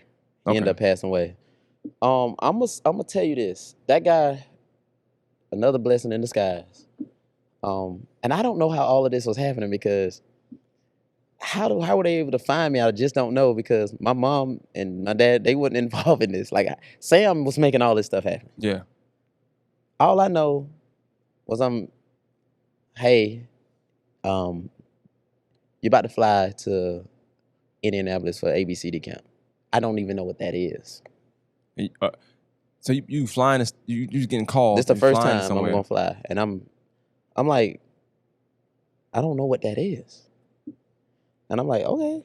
And before you know it, I'm on a flight with Darnell Harvey and all these future NBA players, and scared as on a what, screaming on the airplane.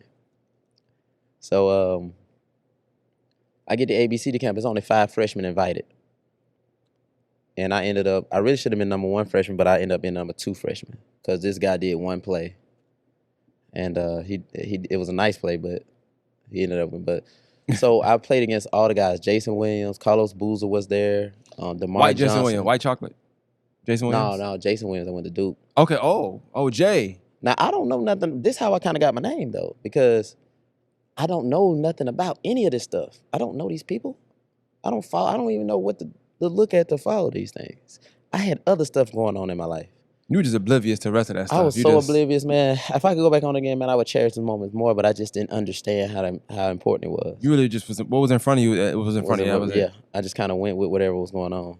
I trusted Sam. Real quick, when you play with Jay Williams, how that went? So he was killing everybody, but I didn't care about nobody because I didn't know any. Maybe if I would have, I guess ignorance is bliss in that situation. Yeah. He had a good game against me, but I was pressing him like full court, and I'm coming at him. And I had this guy on my team named Buddy Harper. I don't know if you've ever heard that name before, but he's out of Columbia, South Carolina. Me and him made our name in that camp, and we had the same room. And that guy was in the McDonald's All-American game. He was 1 year ahead of me though, and he was one of the most amazing players I ever seen play. And went to ABCD.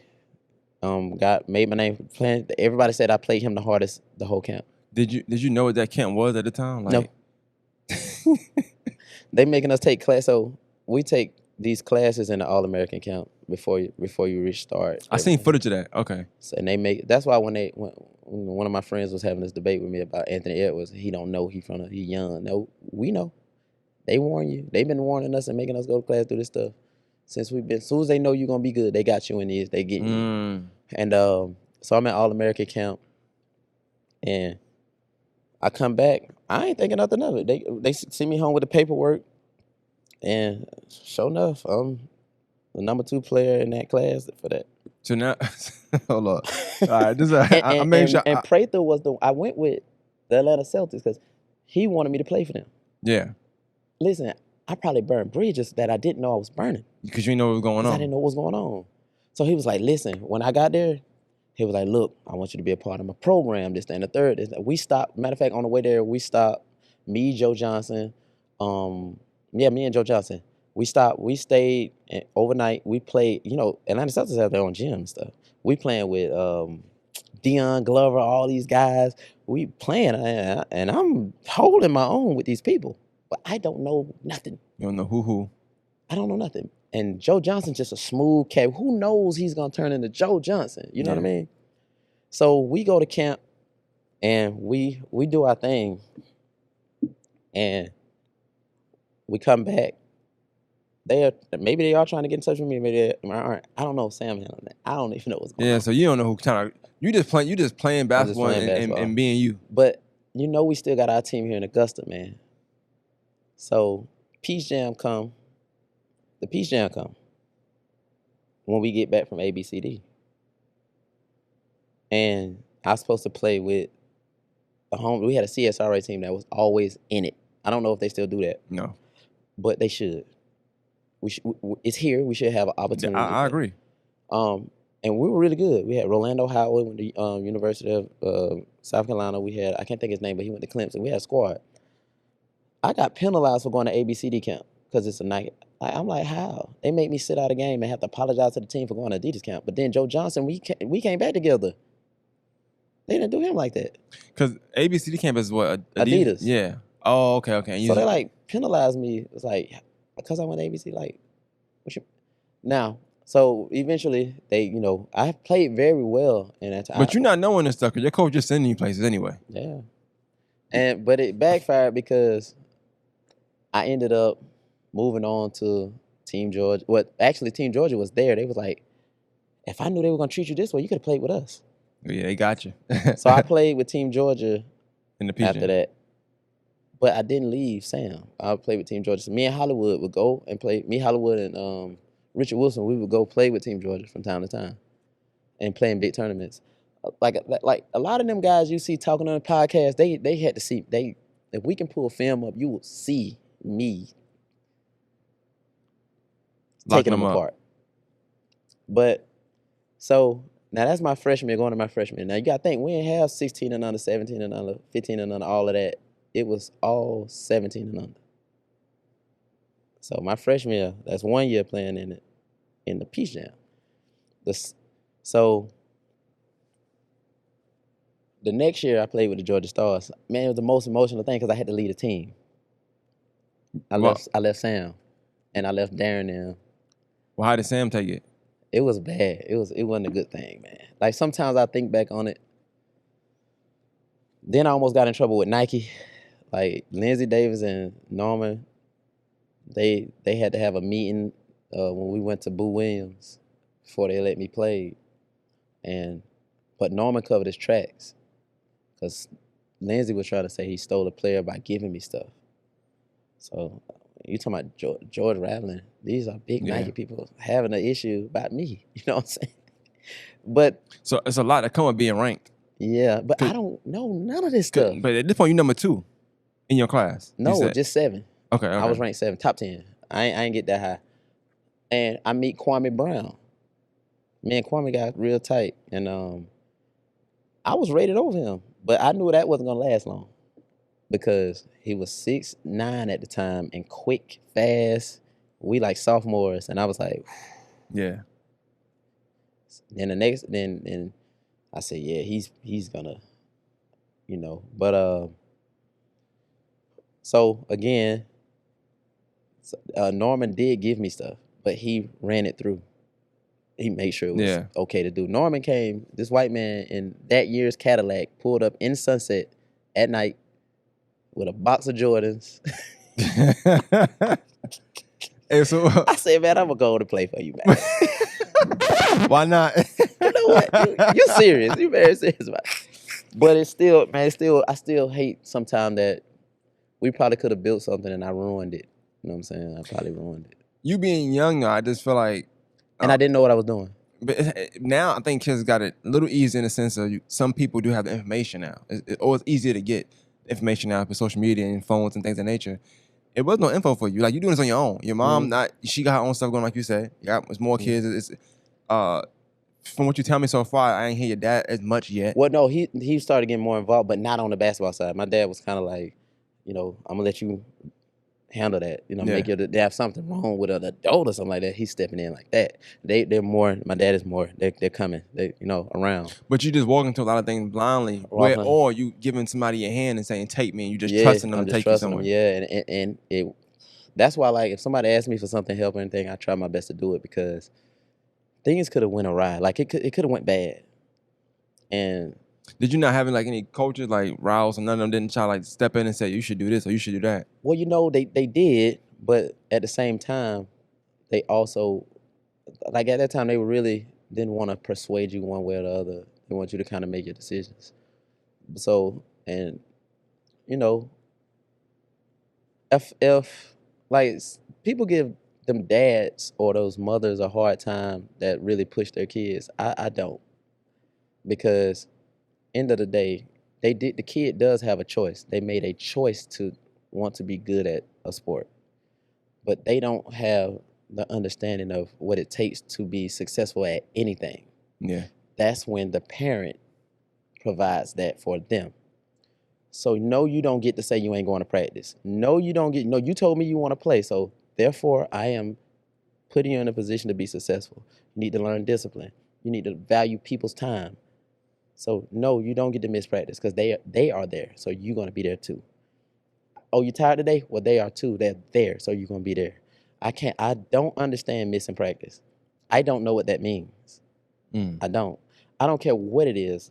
We could be practicing to play at the rec. I'm going to be there at the practice.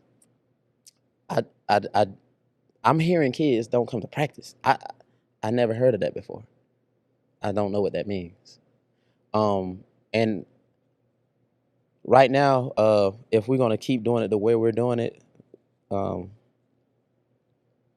we're letting the kids run the show, and we're letting people that have no experience with life tell people with the experience what to do, and that doesn't make any parenting sense to me at all.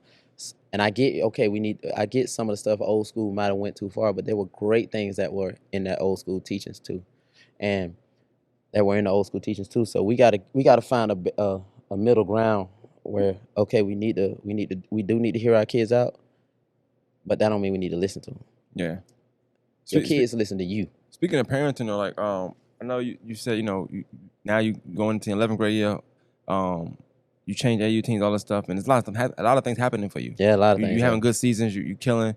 You a staple in the state of Georgia, or in the nation rather, just as far as being ranked. At what point, like, is your mom coming to your games at all? Like, does she know about it? Well, like I say, she came to one game. One game, that was my freshman year. And we played this guy named Dwayne Foots, who I thought graduated. And I apparently this was a little trick on me because they used to tell us stories about how he dunked on everybody. He'd be like, I'm thinking he gone. And we We're in warm-ups. I see somebody touching their ankle, fleshing. Who is that? Oh, that's him. So no, I had a really good game against that team too. My mom came to the game, but her thing was she didn't want to have to deal with the kids and all of that. But and she, like I said, she had a lot going on. They were gonna make it accommodating for her, but she just had a lot going on that just she needed to take care of. That was, I guess, at the moment she had to deal with. You know what I'm saying? So in real time, though, how did you feel about that? Like at that age? you know what? I didn't know. I didn't know support mattered that much until like later. You felt like, dang, I wish. But at the time, I was just I'm so used to it. Like I was always doing this by myself. You know what I mean? So at that point, But it didn't seem abnormal when you see like other kids have their parents or people there, because I would assume that's a thing. I guess I didn't even think about it like that. I was there. I mean, we won a championship in middle school. Shoot, everybody celebrated like, hey, can I ride home with y'all? I'm playing. But but once my father, was able to get more involved in the situation. Well, I want to kind of touch on that a little bit as we kind of take a break into the story. When did you get to meet him? Around, I think about 12. Around about 12. Like I was still playing rec ball, and he was able to come. And a lot of it wasn't on him, and that's just a touchy subject. We probably won't go that far into it because I don't want to make nobody mad. But a lot of that wasn't on him, and so once he was able to kind of get in there and man, we've been like that ever since. We got a good relationship, and I had to end up moving in with him my junior senior year, my sophomore junior senior year. So ended up working out. But once he was able to get involved, now all that stuff cut out. All the parents acting up and all that right there. All that cut out. But see, it's a big difference. Yeah, it's a big difference. It's almost like that parent knew he ain't got nobody here, so we gonna run from up anyway. They did. They knew that I was handling these things alone, and that's why that lady stepped in. My godmama, I call her that. Man, Anna Tompkins stepped in, and it ceased. Looking back at it now, and like I said, we still get back into the story, but looking back at it now, like at this age, like how do you feel like how would you rate or grade how you dealt with all that at that age? Well, I would say a C. Let me tell you why. Because I still didn't. My response still needed to be worked on, even to this day. I have times where like if disrespect can go. I can feel a way. It can make people look at me differently because I don't really care. I'm really like this all the time. But then once it's up and it's stuck, you gotta be able to handle things, man. You gotta, and so that's something I try to instill in the kids when I train them. Like, I try to make sure they don't do that, and I let them know that's something I struggle with, so they can have a level of we seeing things the same. Like I don't want you to think I'm saying this because I'm above it. I struggle with it too. Yeah. So my response was what I knew at the crib. Straight anger and action. I'm gonna ask you about the story in a second. One thing just happened in real time. I posted a little a GIF or whatever, or a boomerang rather. Yeah. And Trevor said he up there telling lies. Just want to throw it out there, man. I told you. Okay, so you said that you had to switch AAU teams. You get into and you got penalized. So a lot of things happened that probably swayed your decision. You got the coach pulling up in sunset nighttime, giving you a bunch of J's. Yeah. What they like? It was J's you can wear, like those kind. It was J's that didn't even come out yet.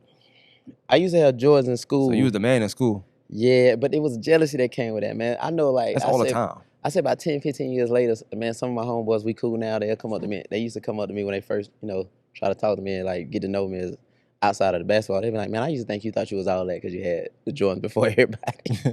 I said, man, I had $1 in my pocket. This stuff was free, man. And we got in trouble. Tyrone Hayes started it. I kind of took it on out. Nike used to give us our own set of sweatsuits, shoes, all that. They made us stop because everybody else wasn't. Yeah. Like we had Nike everything. We walk in, bags, all this stuff. We sit up there with all that stuff. But Richmond County was like, y'all got to stop. I think my second year they wouldn't let them do it no more. But because I was playing, they let them do it. And we had, like I said, Georgia Stars team, man, it was pretty big back then, and we were Duke. We had basically Duke uniforms, and whatever shoe we wanted, we can get it. Like Nike would just give it. Yeah. Like, and if you played for the Stars, you had opportunities. So like, man, I had Jordans like 4 months before we would even know what Jordans coming out had. Your mom never asked about why you get these. Well, at that point she know I'm playing, but she kind of probably looked at it like it was something off her plate. But I had so much athletic gear. About your sibling, you had a brother. I had a brother. Yeah, I had a little brother. He ain't never want to wear them. Well, he could have got whatever he wanted. But I was always gone so much, and then I ended up moving in with my dad too. Okay. So we kind of got estranged for a second there. I ended up moving with my dad, so we got estranged for a little bit. But my dad definitely wore everything. I bet he did. Yeah. But what ended up happening was, man, we had all my school clothes were the free stuff from Nike and athletic gear. They made a rule that you can't wear athletic gear. Cause I'm coming in with you can't wear it where? Athletic gear to school. Oh, okay. I keep forgetting back in the day they can make any kind of rule they want to and just enforce it. It's not like today. It's not like today. So I'm coming in there with a made cutoff Nike shirt with tearaway pants with shorts on them. Like I'm finna get ready to play the game. Warm-up gear. So lady made a rule, so now I gotta figure out how to get school clothes. I'm like, man. So I had to pay for none of that stuff, but nah, man, it ended up working out. Like I keep telling you, it always was a blessing in disguise. I fell out of the rankings because when I went to a Nike camp, they thought I really tore my knee up, but it was just a minor surgery, and I fell out of rankings bad. So when get to the knee thing, so what happened? Was it in high school? Mm-hmm. Josie game or my juniors? No, the summer going into my junior year. We're at Nike camp. Because I started going to Nike camp now. Okay. And something happened. Nope, this is what it was. You know Marvin Stone, I'm sure you heard of Marvin Stone. Yeah. One of the best athletes I've seen. It was a couple other people. We're in there dunking. And they used to like try to have dunk contests, and I threw it up and I jumped. I heard something go in my knee, but I dunked it, but it was just so awkward. It wasn't bad. Apparently I tore my meniscus and I didn't know it. So I went to Nike camp. My knee just blew up. I was big. I'm still playing, but I can't, Can't move like you want to. So I ended up having surgery. Apparently it was spread that I tore my ACL and all this. I felt like the ring is bad. Back then, once you hear stuff like that, they turn on you. But, so I had to like start the year off, my junior year, with a brace on. And it didn't start. Did that mess anything up as you playing and with your production on the court at all? Well, it took a minute for me to get comfortable with my knee. It took a minute. But then once it got going, I started getting going, So I ended up having a decent junior year, but really my senior year, was when it was hard out there for a lot of people. But that's when Darren had his coming out game against us. Coming out game, what you mean? Yeah, his junior year at Josie. So I was scoring. I scored a lot. So I started the season off probably averaging 39 for the first 5 games. Damn. And so we were doing good, and we played Richmond, and Darren, like I say, Darren normally is passing, and the time LeBarry and they had to guard him and stuff like that. Gable gave us some problems too in high school too, man. But so we playing, and man, it's just I seen like he had the glow like Bruce Leroy. I was like, he had a stride. He looked different. He playing different. So I think that was his first 30-point game, man. He went crazy on us, man.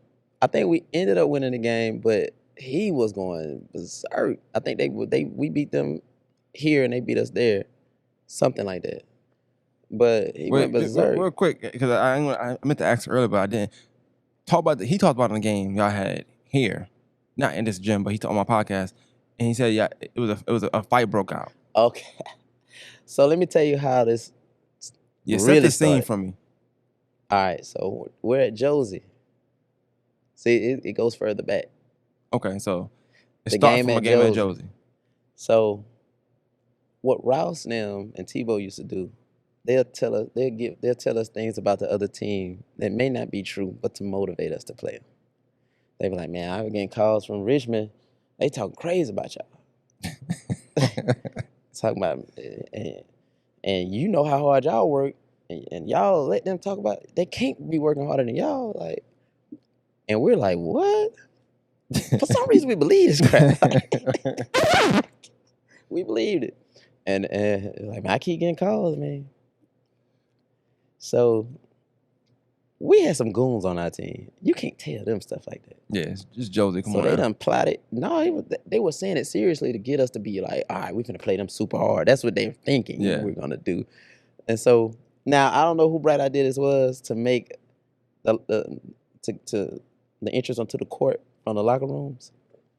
It's about this wide. We're right here. They're right here in the locker room before we run out. And you just told us how they've been talking crazy about it. So now y'all seen each other. Yeah. So you hear somebody say, "Oh, they've been talking all that. Hit the lights."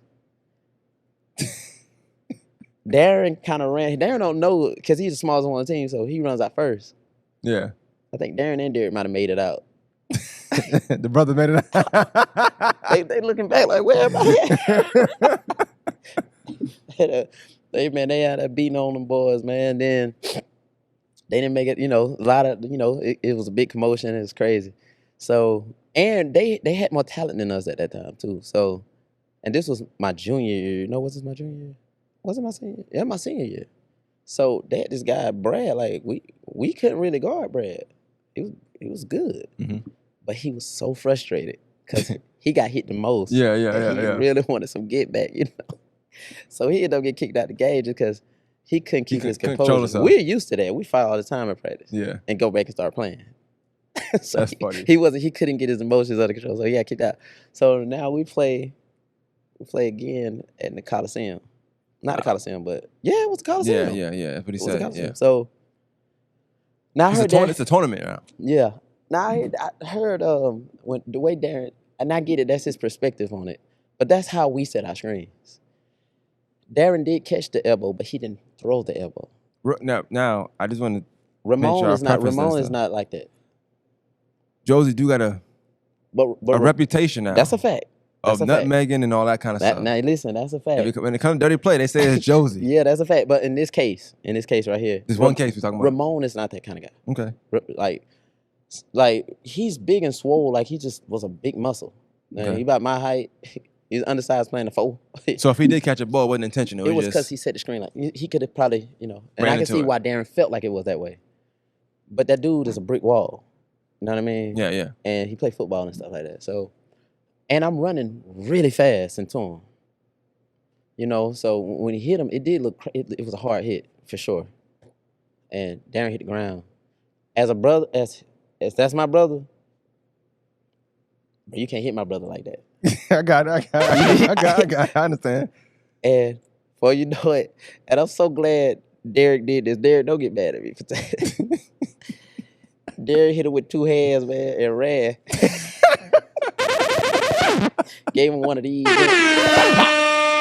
And it was clean. Bang, bang. Ramon was like, boy, I'm finna. Listen, I'm so glad Derek ran. Because Ramon could have told him. He hit the worst person he hit on our team.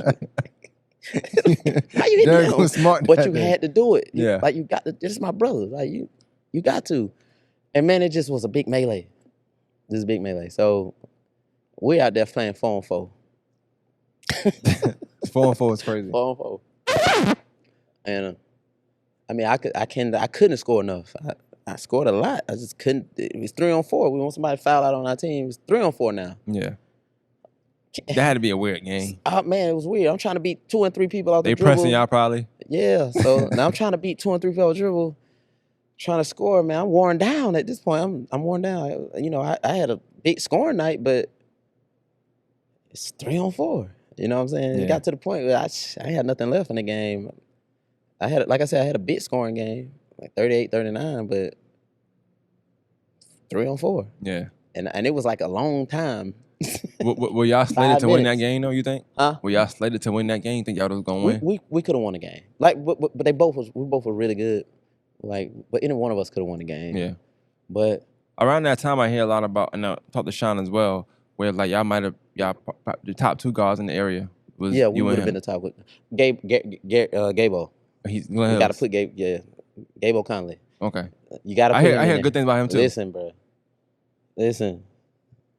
See, he's quiet too. You don't really talk about him. You don't really hear much. Like he's not. He's kind of like I do. I kind of stay out the way. Yeah.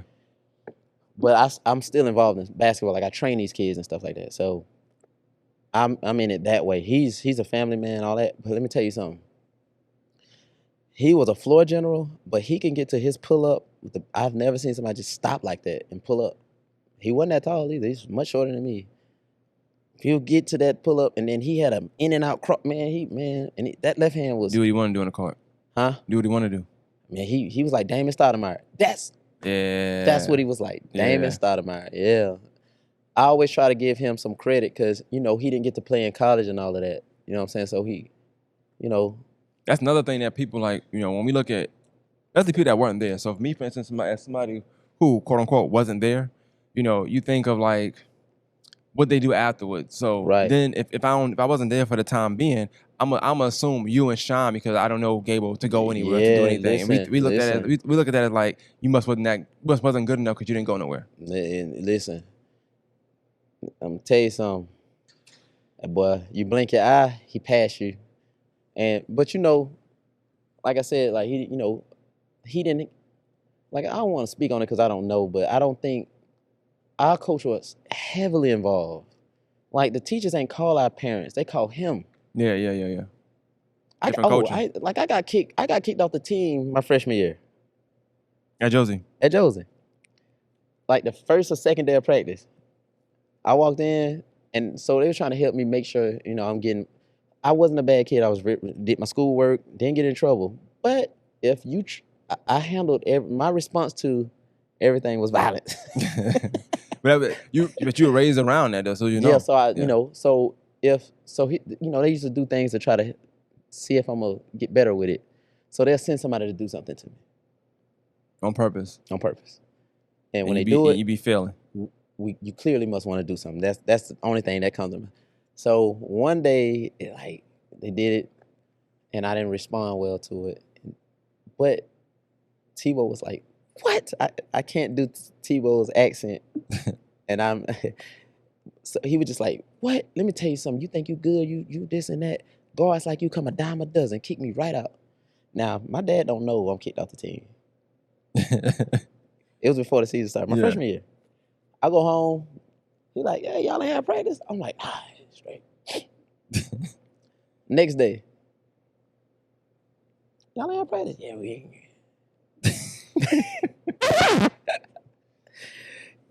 The third day, all I hear somebody go. My dad was like, "Man," I heard something do. And he was like, "Who is it?" He was like, and my dad was like, "Oh, this Rouse." I said, he ducking the door looking at me like this, yeah. And Rouse like to look at you like this and say, yeah. And he looking at me, he's like 6'9". And he looking at me like this. And he had a fade like Cameo. And he like this, yeah. He ain't tell you, did it? He ain't tell you. I'm like, and my dad like, tell me what? you know he kicked out the team. What?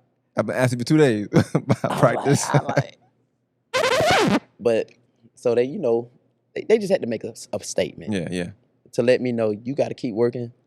And because what I did that day wasn't even that bad. I think they were just trying to let me know, yeah, you ranked all that, but that don't matter. Yeah. We'll replace you. And if you ain't gonna work hard, somebody else can, I say this though, just to kind of pick up what you said. Like, as somebody, I went to Josie for a year, and I went around a time where, was it? I forgot who the coach was, but it was a new coach at the time, and it wasn't Rouse though, because I think this coach ended up going to Laney at some point as well. I can't think of his name right now. Hunter? Tall black guy. I just can't think of his name right now for nothing. But it was 08, so around 08. Yeah. They had PJ. He made all them cut their dreads. Yeah, I remember that coach. era. I remember that era. Yeah. And so I was there that year, and it's funny you say that because I remember at the time, and I look at a lot of old stuff. I'm a big Reggie fan, so of course like Reggie has his flowers and stuff as being one of the better players of that class. But before, from what I see, before in middle school, it was really Tremaine was they feel like was the best player. Yeah, everybody It's said that. actually written in a book somewhere like the best player of this class. So I'm in school with him. Now, this is a backstory. I probably shouldn't say it. Reggie gonna hear when I say this. I say it all the time though. I went to Butler my 10th grade year, so I played, and I remember Reggie talking. I don't know these people like you. I'm oblivious, but I'm hearing stuff. And Reggie was like, it would sound like hater stuff, but I'm gonna just say it. And he's like, yeah, because in the article they're talking about Tremaine. I'm like, I'm here. You know what I'm saying? Because that's how he felt. That's how you got to be. It's just amongst his boys. It ain't nothing like he ain't thinking I know who Tremaine is. But that's how you have to be though. So next year I met Josie. I'm like, let me see who that's Tremaine. I heard Reggie said his name, and I'm watching him. He seemed cool. He be in school, he in class, whatever. But I said this to say he ended up having a fight the day before they were playing Glen Hills. Now he didn't get in trouble, quote unquote, because of course they wanted to play. Yeah.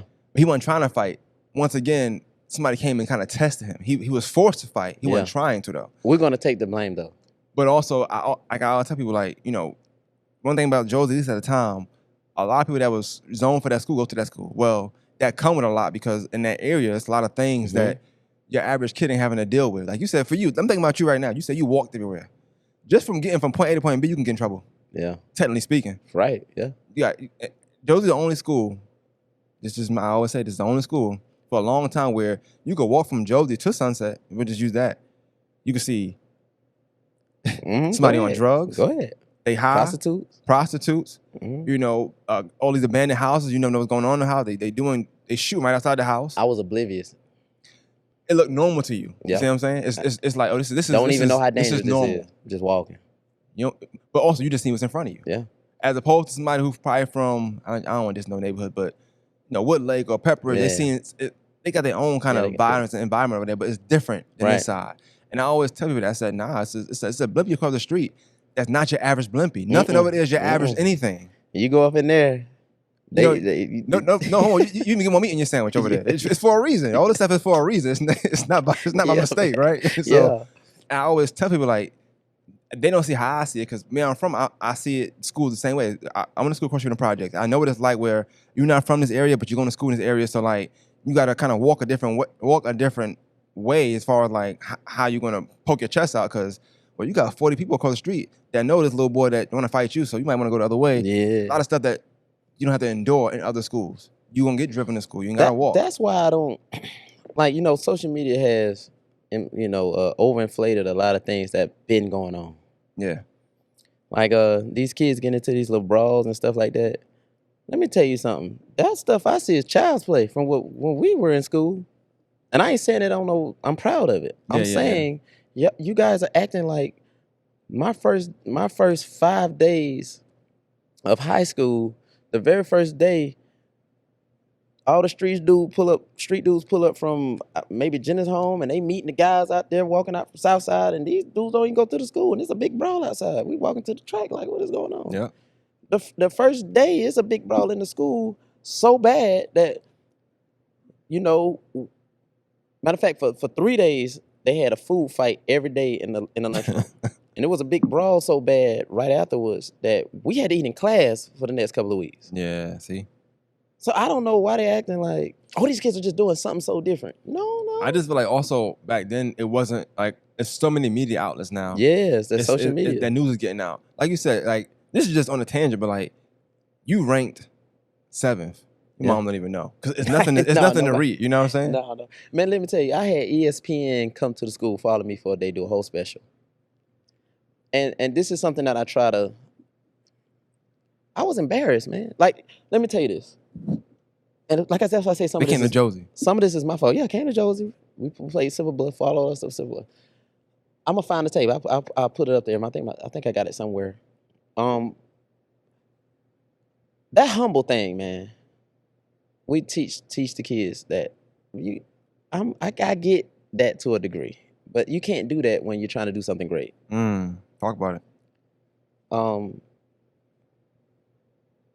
That's what they're doing to Shadur Sanders because they're trying to humble you. Even in the Bible, it says you speak things into existence. Mm-hmm. How you gonna do that being humble? Like, no, you gotta know and believe in what you're saying. You have to. I'm not saying you need to be arrogant, but you definitely need to have a level of delusional confidence Yeah. to shoot the ball from here. Mm-hmm. You do. To shoot the ball from this volleyball line and believe, you have to be delusional to believe that. And that's why I was shooting that ball from. I would shoot it from here. I didn't care. I believe I can make that. So when I'm training these kids, I try to instill that delusional belief into oneself. Yeah. And I say that to say, when the ESPN came to the school to do the special, I didn't want nobody to feel like I thought I was better than them. So I didn't want them to know. The school to know. Yeah, Miss Beasley again, Miss Frails, stopped the school, made everybody watch it. And I'm thinking like, man, they gonna be thinking I think I'm better than them. What I should have been proud of that though. Like I had a lot of accomplishments that I don't say anything about, and if I can go back and do it again, I would celebrate that stuff more. Yeah. You know, that's why nobody know about the 7th in the nation ranking for my first couple of years, going to Nike camp, going to Adidas camp, going to all this stuff. I'm the only person I think, the D Pierce told me this, that I'm the only one played in the Peach Jam 3 times as 17 and under, and from Augusta. I didn't know that, but at the same time, man, so I don't get upset when people kind of don't forget me or whatever, because it's my fault. It ain't like I'm visible. Matter of fact, what's his name? Reggie said one time, man, you know how Reggie is. Man, you pop out sometimes you don't, man. You gotta be out here, man. You sometimes, we might see you, we might not see you. He right. So, and I got a whole training, like I've been training over 20 years, and people walk up to me now and be like, hey, you still training? I never stopped training. I'm bad at promoting. I like to kind of be under the radar, but I need to stop that. You know what I mean? Because we doing some really good things over there in that gym, and I need to let people see what we're doing in that gym. Yeah, I know we kind of went off topic for a second, but for your senior, at what point did you know you was going to College of Charleston? Like, and what led to that?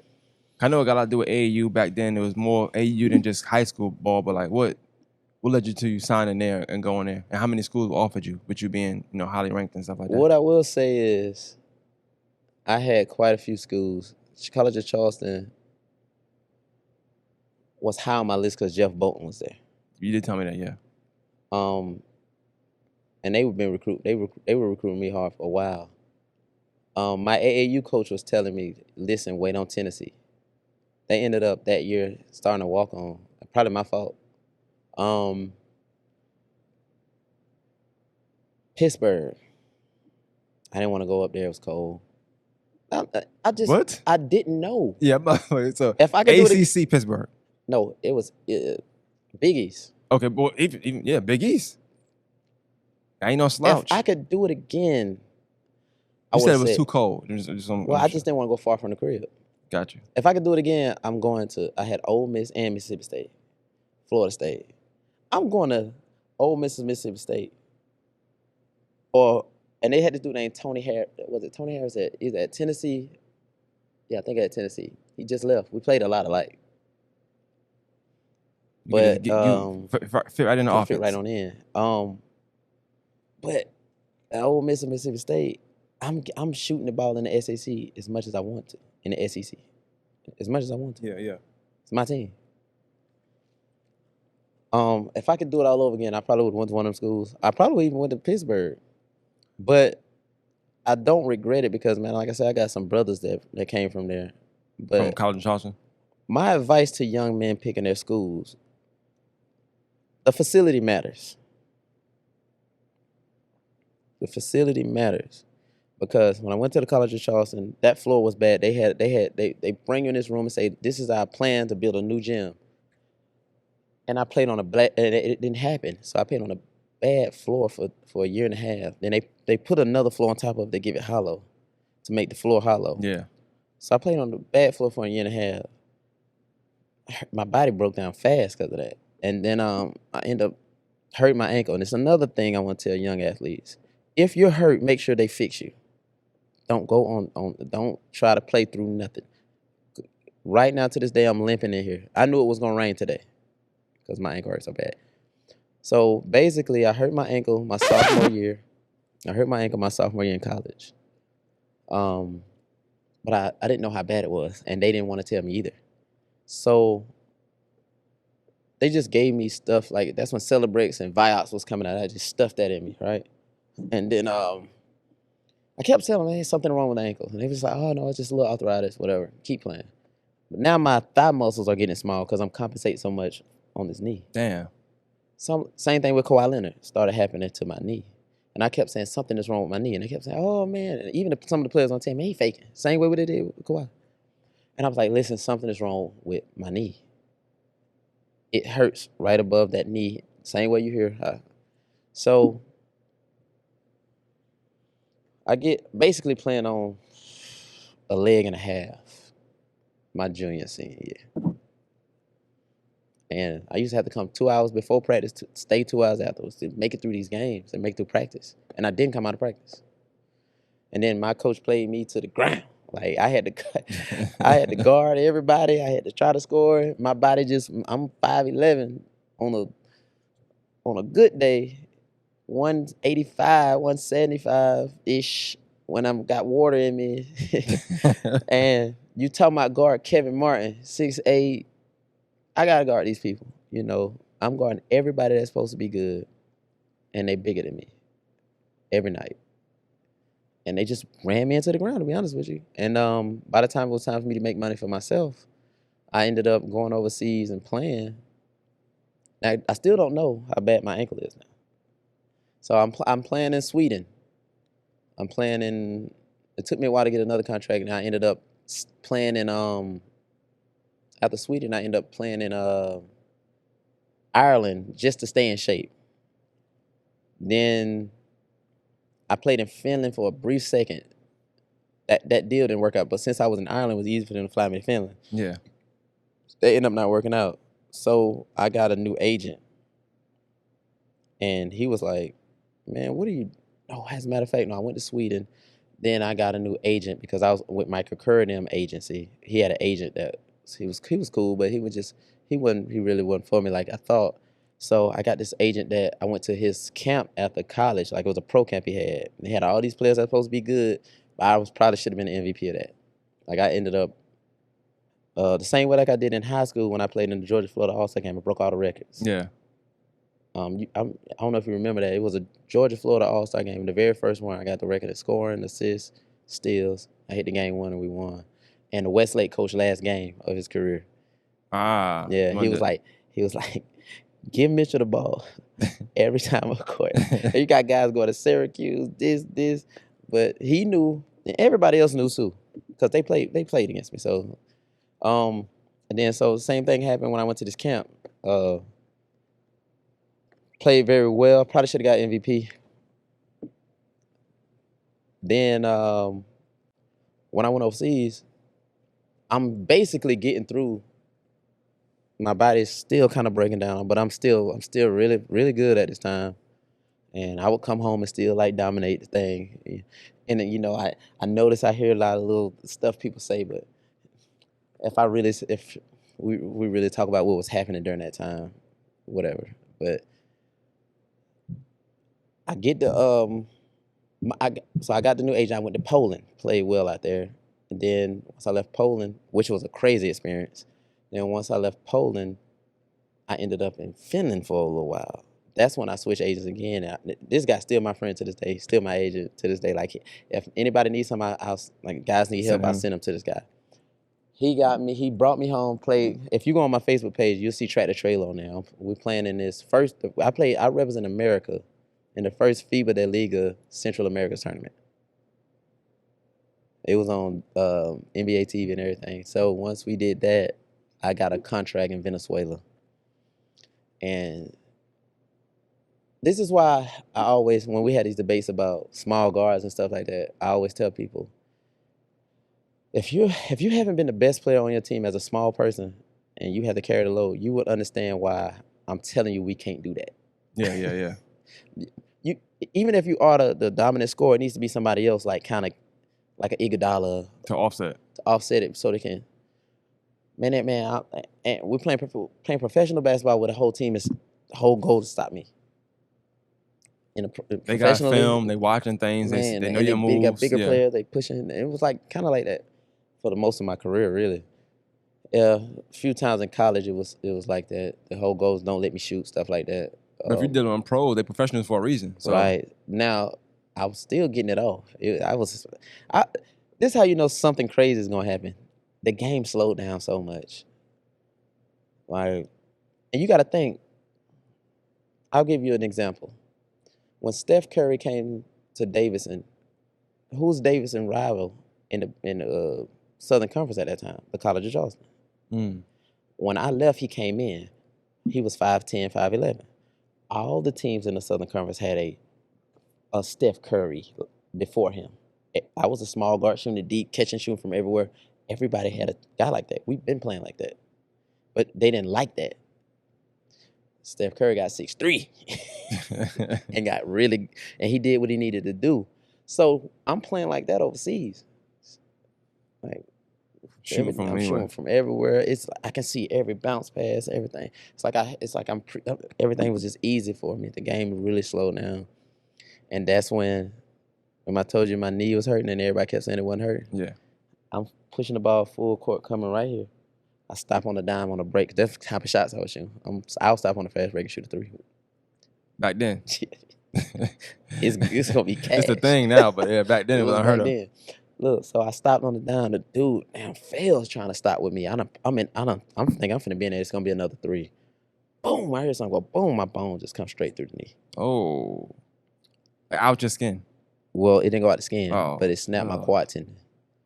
So it snapped my quad tendon. My kneecap rolled over to the inside of my knee. My thigh muscle rolled up my leg. You know how you let a window up? Yeah. That's what happened with my thigh muscle. Rolled up. So it's a big knot right here.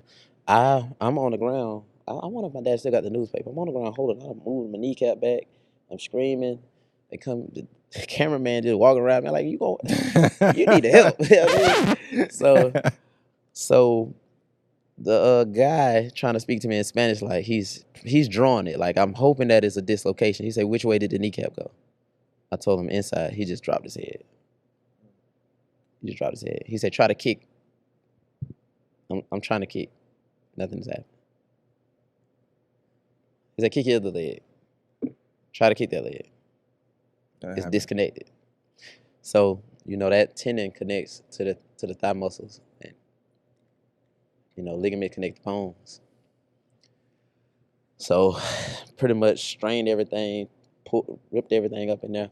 The worst thing I could have done was just break the whole thing, break the whole knee. That was, that's the only thing I could have done worse. But so I ended up having to have emergency surgery in Venezuela. They had to fly like a Colombian doctor in to do it, and I pretty much, lost like 20% of mass in my thigh. Oh.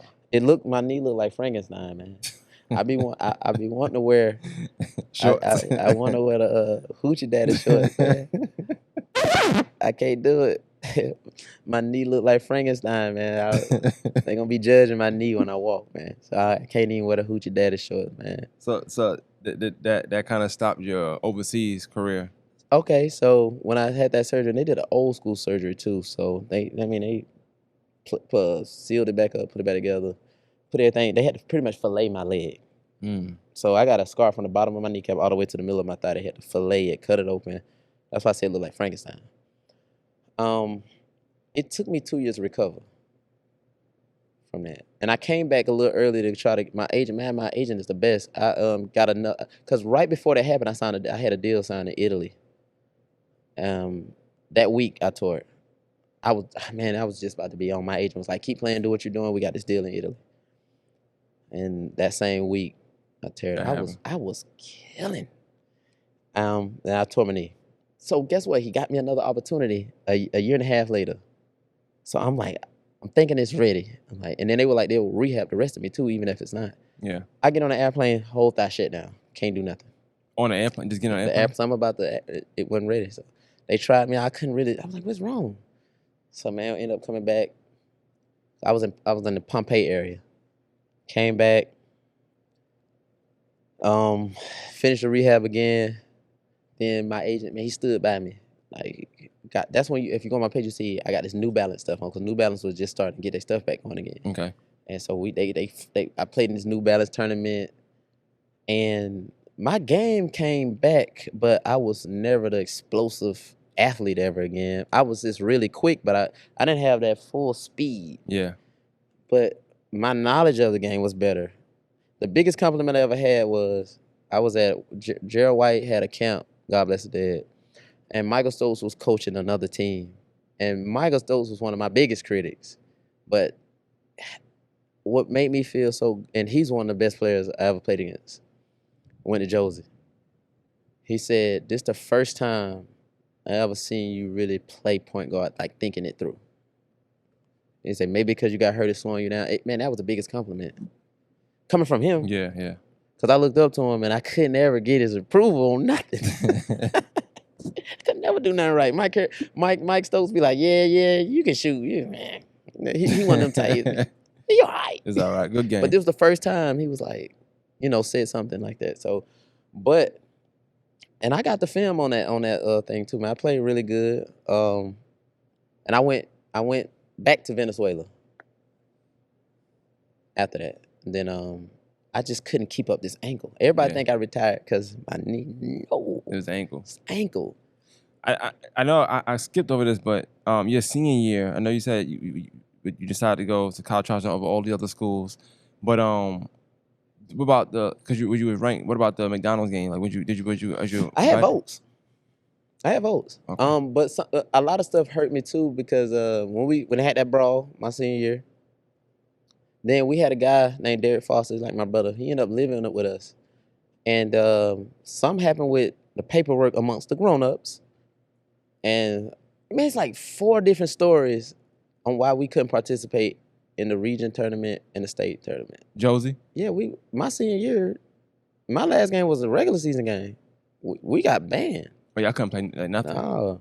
So, and we were primed to do well because we really found our stride. So the guy, Derek Foster, they call him D-Nasty.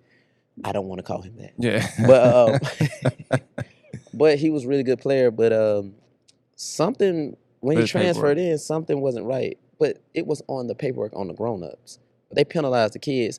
They said that was a reason. Then they said, well, the brawl happened and we're gonna make a vote for all the coaches to vote, and they voted us out. Then I heard it. I mean, I still don't know to this day the real reason why they didn't allow us to play my senior year. I came to the games because we weren't allowed to play. Damn. So I couldn't even get region player of the year. Who won? Bobby Carter got it. Bobby was really good though. What school you went to? He went to Helsable. 6'6" point guard. But Bobby got it because I didn't play in the region. So I got area player of the year. Okay. Yeah. How many times you won that? Well, they know I'm gonna give it to a senior. Got you. But I got area player of the year, but I probably would have gotten. Bobby was really good. Bobby was really good. Now I'm not taking it away, but they probably would have gave it to me if I would have participated. Yeah. You know what I'm saying? But I'm glad Bobby did because Bobby did deserve recognition. Bobby Carter was really good. 6'6", played the 1, 2, 3, 4. I mean, did everything. And he believe it or not, I don't even think Bobby played in middle school. He was like little. And then one day he just got tall. Like if you see him, they look like MJG. Like he like 6'6", like, but just got really good. But so I am glad he was able to get that because he was really good. He deserved it. But I really, the main thing I was talking about this injury because I was still playing after I got hurt, and I was still really good, still in a lot of shape. I'm still killing, but I'm on one leg. People don't know that.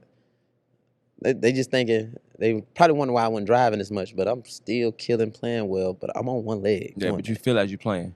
But I can shoot, and I'm still quick, but this leg is bad.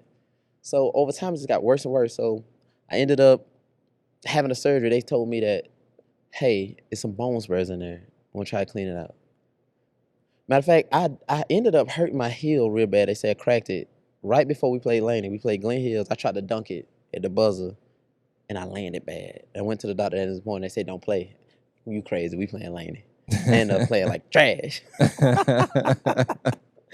But But so it might have been some of that too. And then so time going on, so I have the surgery, and apparently I had a torn meniscus too. Now this is after my big knee injury. It's a torn meniscus, man. So I have the knee meniscus and the ankle. Supposed to clean it out. I'm like, all right, bet it's gonna be straight. Man, that ankle, it can't. That stuff, it did not work. So I'm like, dang. So over time, like I can't play no more. Like I can't. It's getting bad. I can't even run. It's bad.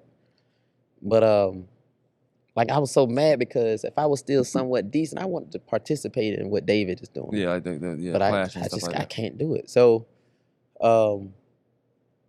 I ended up working this job, and I came down wrong, tore my meniscus again, and did something to my foot where I still can't feel my toes right now, and turned my ankle even more. They ended up doing an MRI and kind of found out. I'm pretty sure that was old, but the other stuff in my ankle was messed up. But they saw that, and they saw it in the MRI, and they was like, "You've had a torn tendon in there." And I said, "In this spot right here, because this is what," and they was like, "Yeah, that's been what messed us in my sophomore year." Yeah. So it's been 20 years I've been running around here like this. So they fixed it. Like now I feel a lot better. I did this, fixed it in 2022, 2023, something like that. Had the surgery. And just think about that, how it affect my life so bad. Like just walking up, like say if you out with your girl and y'all want to go walking down Savannah, I can't do it. Yeah. We have to sit down. Like it affected. I couldn't take certain jobs. It's just affected my life. Getting up in the morning, going to the bathroom, I can't put my foot on the ground, stuff like that. And so I always want to tell these kids, when you go to these schools, facility matters. And if you're hurt, make sure they take care of you. Because a lot of people don't know your insurance is primary, not theirs. People don't know that. So, and I don't know if it's still that way, but it was that way when we were in school. Like, it should be their insurance is primary. Yeah. I just want to ask, like, as time go on, like when you was in college, because we kind of brushed through that a little bit though. At what point, if at ever, did you feel like, NBA is not going to be for me?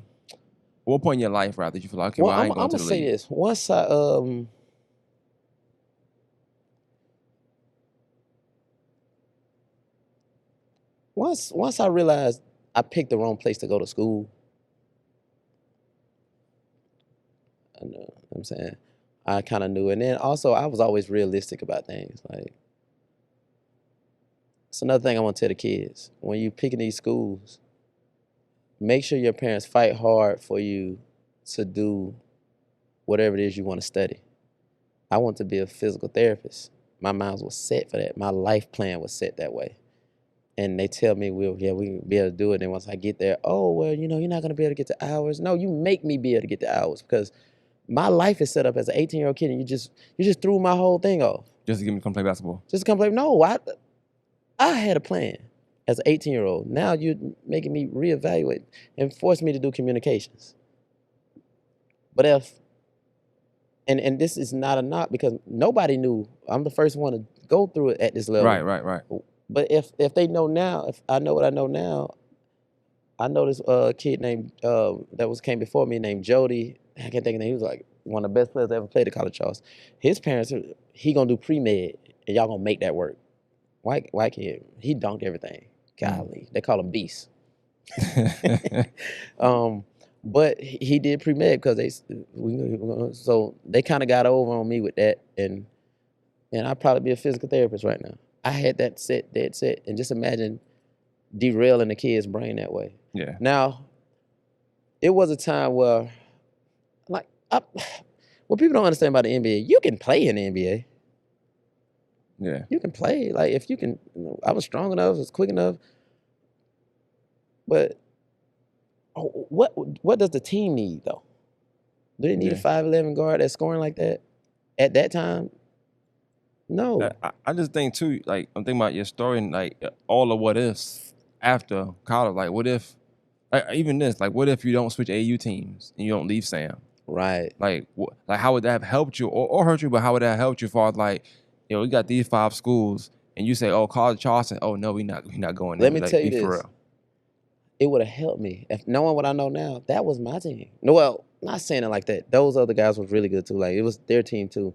But I'm saying because they were highlighting me, They had your best interest at heart. right? Yeah. And so what ended up happening was everywhere we go, they're gonna want to see me. My ranking stays.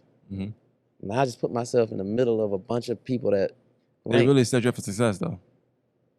From the get go, they were setting you up for success. Right. It was, so I kind of left my situation to go into. Now you gotta think I'm playing with Kwame Brown, Josh Powell, both of them in the NBA. Yeah. You know what Yeah. I'm saying? And like Nehemiah Ingram, the dude that got at Temple that hit the dude, the coach sent the dude out to go foul the dude back in the day real hard. Yeah. That was one of my teammates. Larry Turner played at Oklahoma. Like, we had a squad. We was like top 3 in the nation. It was us, Atlanta Celtics, and maybe DC Assault or something like It's that. not a slouch in it, but like you probably could have. If let's say College Charleston was gonna be your destination regardless, you probably could have got there with the same U team. Well, what I With you will being say, ranked if 7th. I would have stayed with Coach Kress, he had a plan for me, but he retired after my freshman year. Like he had a really good plan for me, and all of this ankle hurt stuff. Yeah. That wouldn't have been none of that. He would have, hey, fix that. We got the new coach. I probably should have. That's another thing too, hindsight, though. I should have transferred. Coaches, it matters because like you go there with one staff in mind, and you get this whole other staff that can change things too because they got a new I should plan. have transferred. But I don't regret it because again, man, I met some really good people. You know, that changed my life. But you know, who knows? But I'm very realistic. It's like, man, you know, at the time, like now when I'm playing against these NBA guards, I'm having my way. Yeah. But at the same time, I didn't put myself in a position to become a household name to get the politics on my side. But I think it's so much of choices that you make, and really you never know like how one choice is gonna affect you, whether it's in your favor or against your favor. You never really know. Right. So you kind of just going. But you in particular, you have been going with a flow for so long where you didn't know nothing. So right. it's not no sound to you because like you made choices that you had been making. I was just floating. So now that's why I always tell the guys I don't harass them because I remember I used to hate when everybody called me. So maybe I should call a little bit more than I do. But I like the guys that when they're going, I don't really bother them as much. But I always tell them, please call me and ask me stuff, man. Mm-hmm. Call me and ask me stuff, man. I'm telling you, I've been through it. I'm telling you, I've been through it. The guys know will tell you. I pretty much got an answer for you for most things you come into. Yeah. You know, so and we got a different type of kid out here. Like these kids are entitled. And they feel like they got like you said, this is the information age. They feel like they got it. Yeah. And what they don't realize is there's nothing new under the sun. You just doing it from your phone. I think about like you saying you going into your freshman year being ranked in your class, and I think about what would that look like today, and I just see a kid that I feel like I'm the man and get out my way. Yeah, I was aggressive. Let me tell you this. I was so aggressive. People thought I was that person off the court. That's what. They like, but no, man. I on the court, like we not friends at all. Off the court, man. Like what's going on? They used to be looking at me like I was crazy. But man, you know, if I could do it again, I would have cherished those moments a whole lot. No, but I was definitely floating around. Yeah. Like all I know, I'm in New Jersey. I'm in DC. I'm in Oregon. I'm in this kid from Augusta that's walking everywhere. Here, and they telling me all this good, like people walking up to me, hey, you're da. I come out to PJ and people want to sign autographs. I'm like, they crowded me like to sign my autograph. Like I don't even realize what the PJ is. People don't realize how oblivious. So sometimes I get a bad rap because, especially with sports, they didn't realize I just it might have been awkward to them how I was responding to things because they don't know. I don't know. Yeah, you just didn't know. I just didn't know. So now it makes it easy for me to train kids because I was oblivious. Like I got a young lady I train. She goes here. Man, I want this girl to succeed so bad, but I know how she feels. She kind of got skills now. She can play, but she don't know what's going on the court. I've been her before. Yeah. Except I was just more aggressive. Like, I ain't care. All right, well, cool. The basket right there. We going. She's not like that. But I know how she feels to be like, when should I cut? When should I, what? It's too much going on. But I think one of the differences, like in players today, and probably from the era you grew up in, is you did stuff like you could like live basketball. Like, all you did. You know what I'm saying? So if you, in any extra time you had a ball in your hand, you were doing something. So even if you don't know nothing on the court, you kind of still practice on your own. Whereas now, like, they kind of practice, they go home and that's it. So that's another thing too. I don't train every day. I probably could find more time for the gym, but I train 2 days a week. I train on Saturdays too sometimes. But for the most part, I'm encouraging the kids. Because I agree with Gilbert Arenas when they say about the trainers. But I don't, if you ever train with me, if you're a young kid, you're going to be in my fundamental group until probably unless you just, we got to hone like a serious talent or something like that. But you're going to be in my fundamental group probably until 8th grade, or you about to get out of it, or unless you just, like I said, if something happens where, okay, we got to go ahead and get this person ready. But no, kids don't leave my fundamental group. You have to learn all the fundamentals. Something simple as learning how to get that ball on the other side and get to the other side and do a layup in 3 dribbles without switching the ball to this hand because the defense on this side. Can you run and dribble and do a layup? I know college kids can't do that. Can't do it on the left side. But what I do know they can do is a step back. What they do know how to do is a wrong leg or double step backs. But if I tell them step correctly to the left side and the right side and go left right into a pull up or right left into a pull up, they can't do it. They're gonna do a hop step. They're gonna do a step back. Everything. So, and every one of your shots is a pull up. Yeah. So you have to be great at pulling up. I'm really big on mechanics. Like, I'm a technician with mechanics. How you step. If your hips are not in the right place, if your feet are not correctly, if your arms, I can get your fingers right on the ball. Like, I pay attention to a lot of stuff like that. So, like when me and Darren, we do stuff together, I'm probably gonna be the most technical. He's gonna be the most Darren was a really good coach, I never seen him coach before. Yeah, he stopped. But Darren really, he's really. I think the entitlement bothers him too. Yeah, so everybody always asks me why won't I coach? Different era. It's not the era for me because the parents, you got to let me have your child, and you got to let me. We're here to raise young men and women, and in order to do that, they need to understand whatever decision they make, that's their choice, and they need to be accountable for it. And that's something that I kept telling you was a blessing in disguise with Dr. Welcher. He held me accountable for my reaction. I wasn't allowed to say what this, what that. I couldn't do it. And I carry that on now, like whatever I do. So in every situation, I try to figure out what could I do better? How could I diffuse that?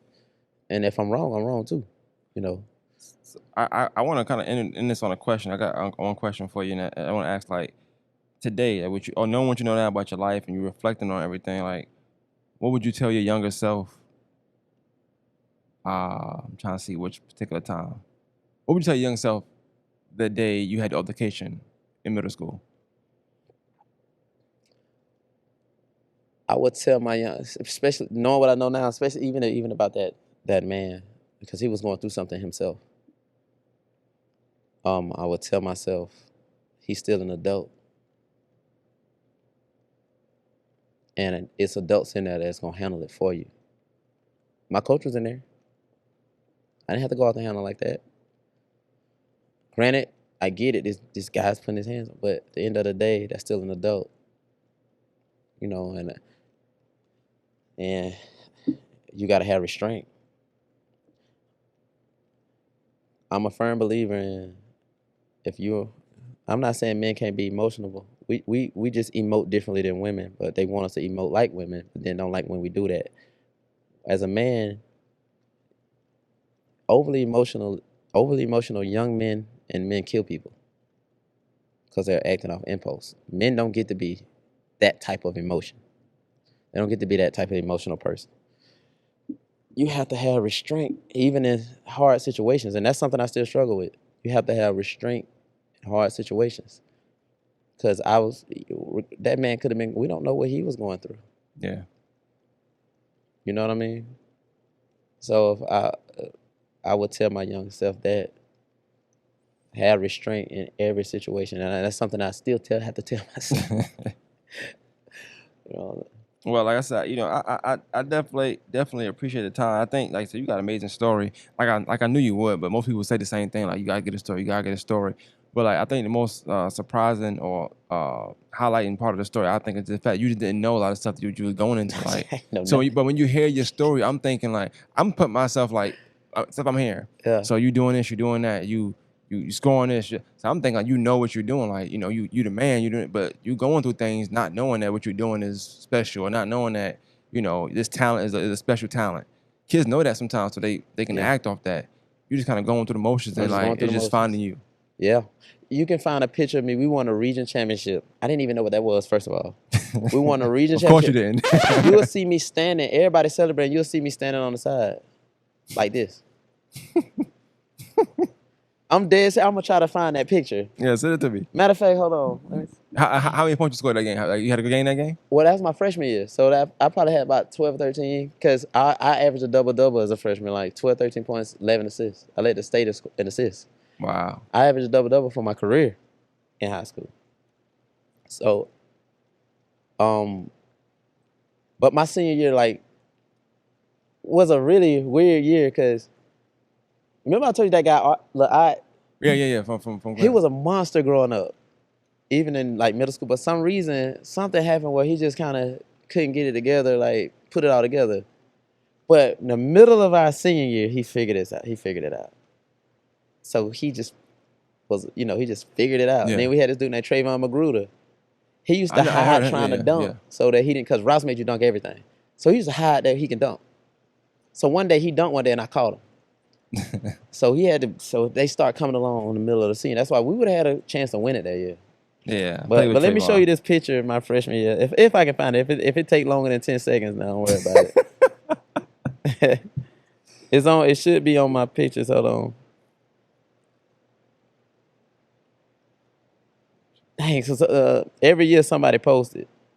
And they be like, what's wrong with it was in the paper? Yep. No, I think somebody just took the picture. And everybody looking like, what's wrong with him? They think I'm mad. I just don't know what we're doing. It's not funny, but I think every talk. But you the first person, like I done told there's some people that know this, but most people don't know how. So the practice was no different. You ain't thinking like, oh, if we do this, we win this. You don't know Well, nothing. I had to learn it all right then. Yeah, like, yeah. I told you the whole summer they trying to get me ready to. I'm gonna be starting on varsity as the point guard. I've never done it. I've been playing the 4. But they just looking at how athletic I was at the time. That's why I always tell people when they try to compare me and Darren, I'm like, listen, if we playing together, he the point guard. Yeah. Or they'll try to compare, I can't find it, but they try to compare point guards, and I'll be like, I tell them this. I said, listen, if you ask me who a better player at the point, of course I'm going to take myself. But if you say who's the best point guard, it's a bunch of point guards better than me. That's not even up for debate. I'm like, don't even put me in that. You know what I'm saying? But, I made my money playing point guard. But, man, Darren, the way Darren see the game, man, him, Gabo, Michael, Gerald White, Mike Stokes, who else played point guard? Oh, Hollywood.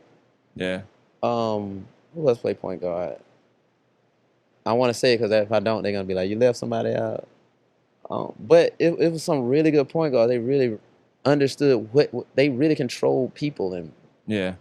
I did my games when I did that. I felt like those were my best games. People think the high scoring games was the best game, and it wasn't. That's why I like LeBron. Yeah. Man, I can't find that picture. Nah, I this was wish I dope could've though, found it. bro. like I said, I think it's dope to talk about, people past and just a story going into what they were going into. I'm gonna try to get more legends like just to kind of tell a story, because a lot of y'all stories coincide because y'all play with each other for so long and y'all got different. I think what's dope about you and Darren Sean, like as you telling y'all story, y'all telling other people's story by giving them flowers. Some Right. names I never heard, but I could tell David knew because he was shutting Right. out in his head when he was here. So that's dope as well, and I'm pretty sure that you catch strays on social media. These are good strays to catch. You know what I'm saying? Like you gave good strays. Like, man, watching. Like, oh, she said my name. Oh, he remembered that. So that was dope. And it made me feel like I was there. You know what I'm saying? So, and it also tell you the level of basketball at the time where it's like, these not guys y'all know, but he's not A-list guys that we talk about, but they was like that. You know, so I think it's dope, bro. So I appreciate you for doing that. Before you cut it off, remember I told you this kid that was at Helsable that I just couldn't do no with? His name is Jimmy. Jimmy. The people that was in that era, my freshman year would know. He did it twice though. I thought I was good. So the second time I got him, did the same thing. Couldn't do no with that. Hesper was a sneaky alumni because they got people like you don't be knowing them, and then I don't know, they be nice and they be playing. Man, I couldn't do nothing with him. Everybody say he wasn't that good, but not to you. That's why I admit it. If somebody but they say he didn't do it to nobody else. Well, like I said, you're a known guy. Everybody talking about you, and then also people. You probably had a reputation that preceded you. So everybody talking about you. You know, as a player, your mind said, "I'm gonna kill him. All right, it's fine. I'm gonna kill him." Yeah. Just like the coach did to you, that would happen everywhere else. Yeah. That probably was the thing to do back then. You know, Tony over there saying this about you. You know what I'm saying? Yeah. Oh, word. All right, they probably got him hyped. He talking to you during the game. Kill you. We'll see. He bring his best effort. Oh boy, yeah, this was dope, man. I did appreciate you coming through, bro. But man, I appreciate you bringing me on for sure. Definitely, man. I appreciate you too, man. This was a dope episode, man. Tell me where they can follow you at if you got this Instagram and anything like that. Man, you can follow me, especially my training, Fearless Athletic Training. I also have a nonprofit organization, Peripheral Vision Incorporated, and that's on my IG, Tony M3, Facebook page, Fearless Athletic Training LLC. All right, man. Well, I appreciate you coming through, man. Morning Masters Podcast. We out.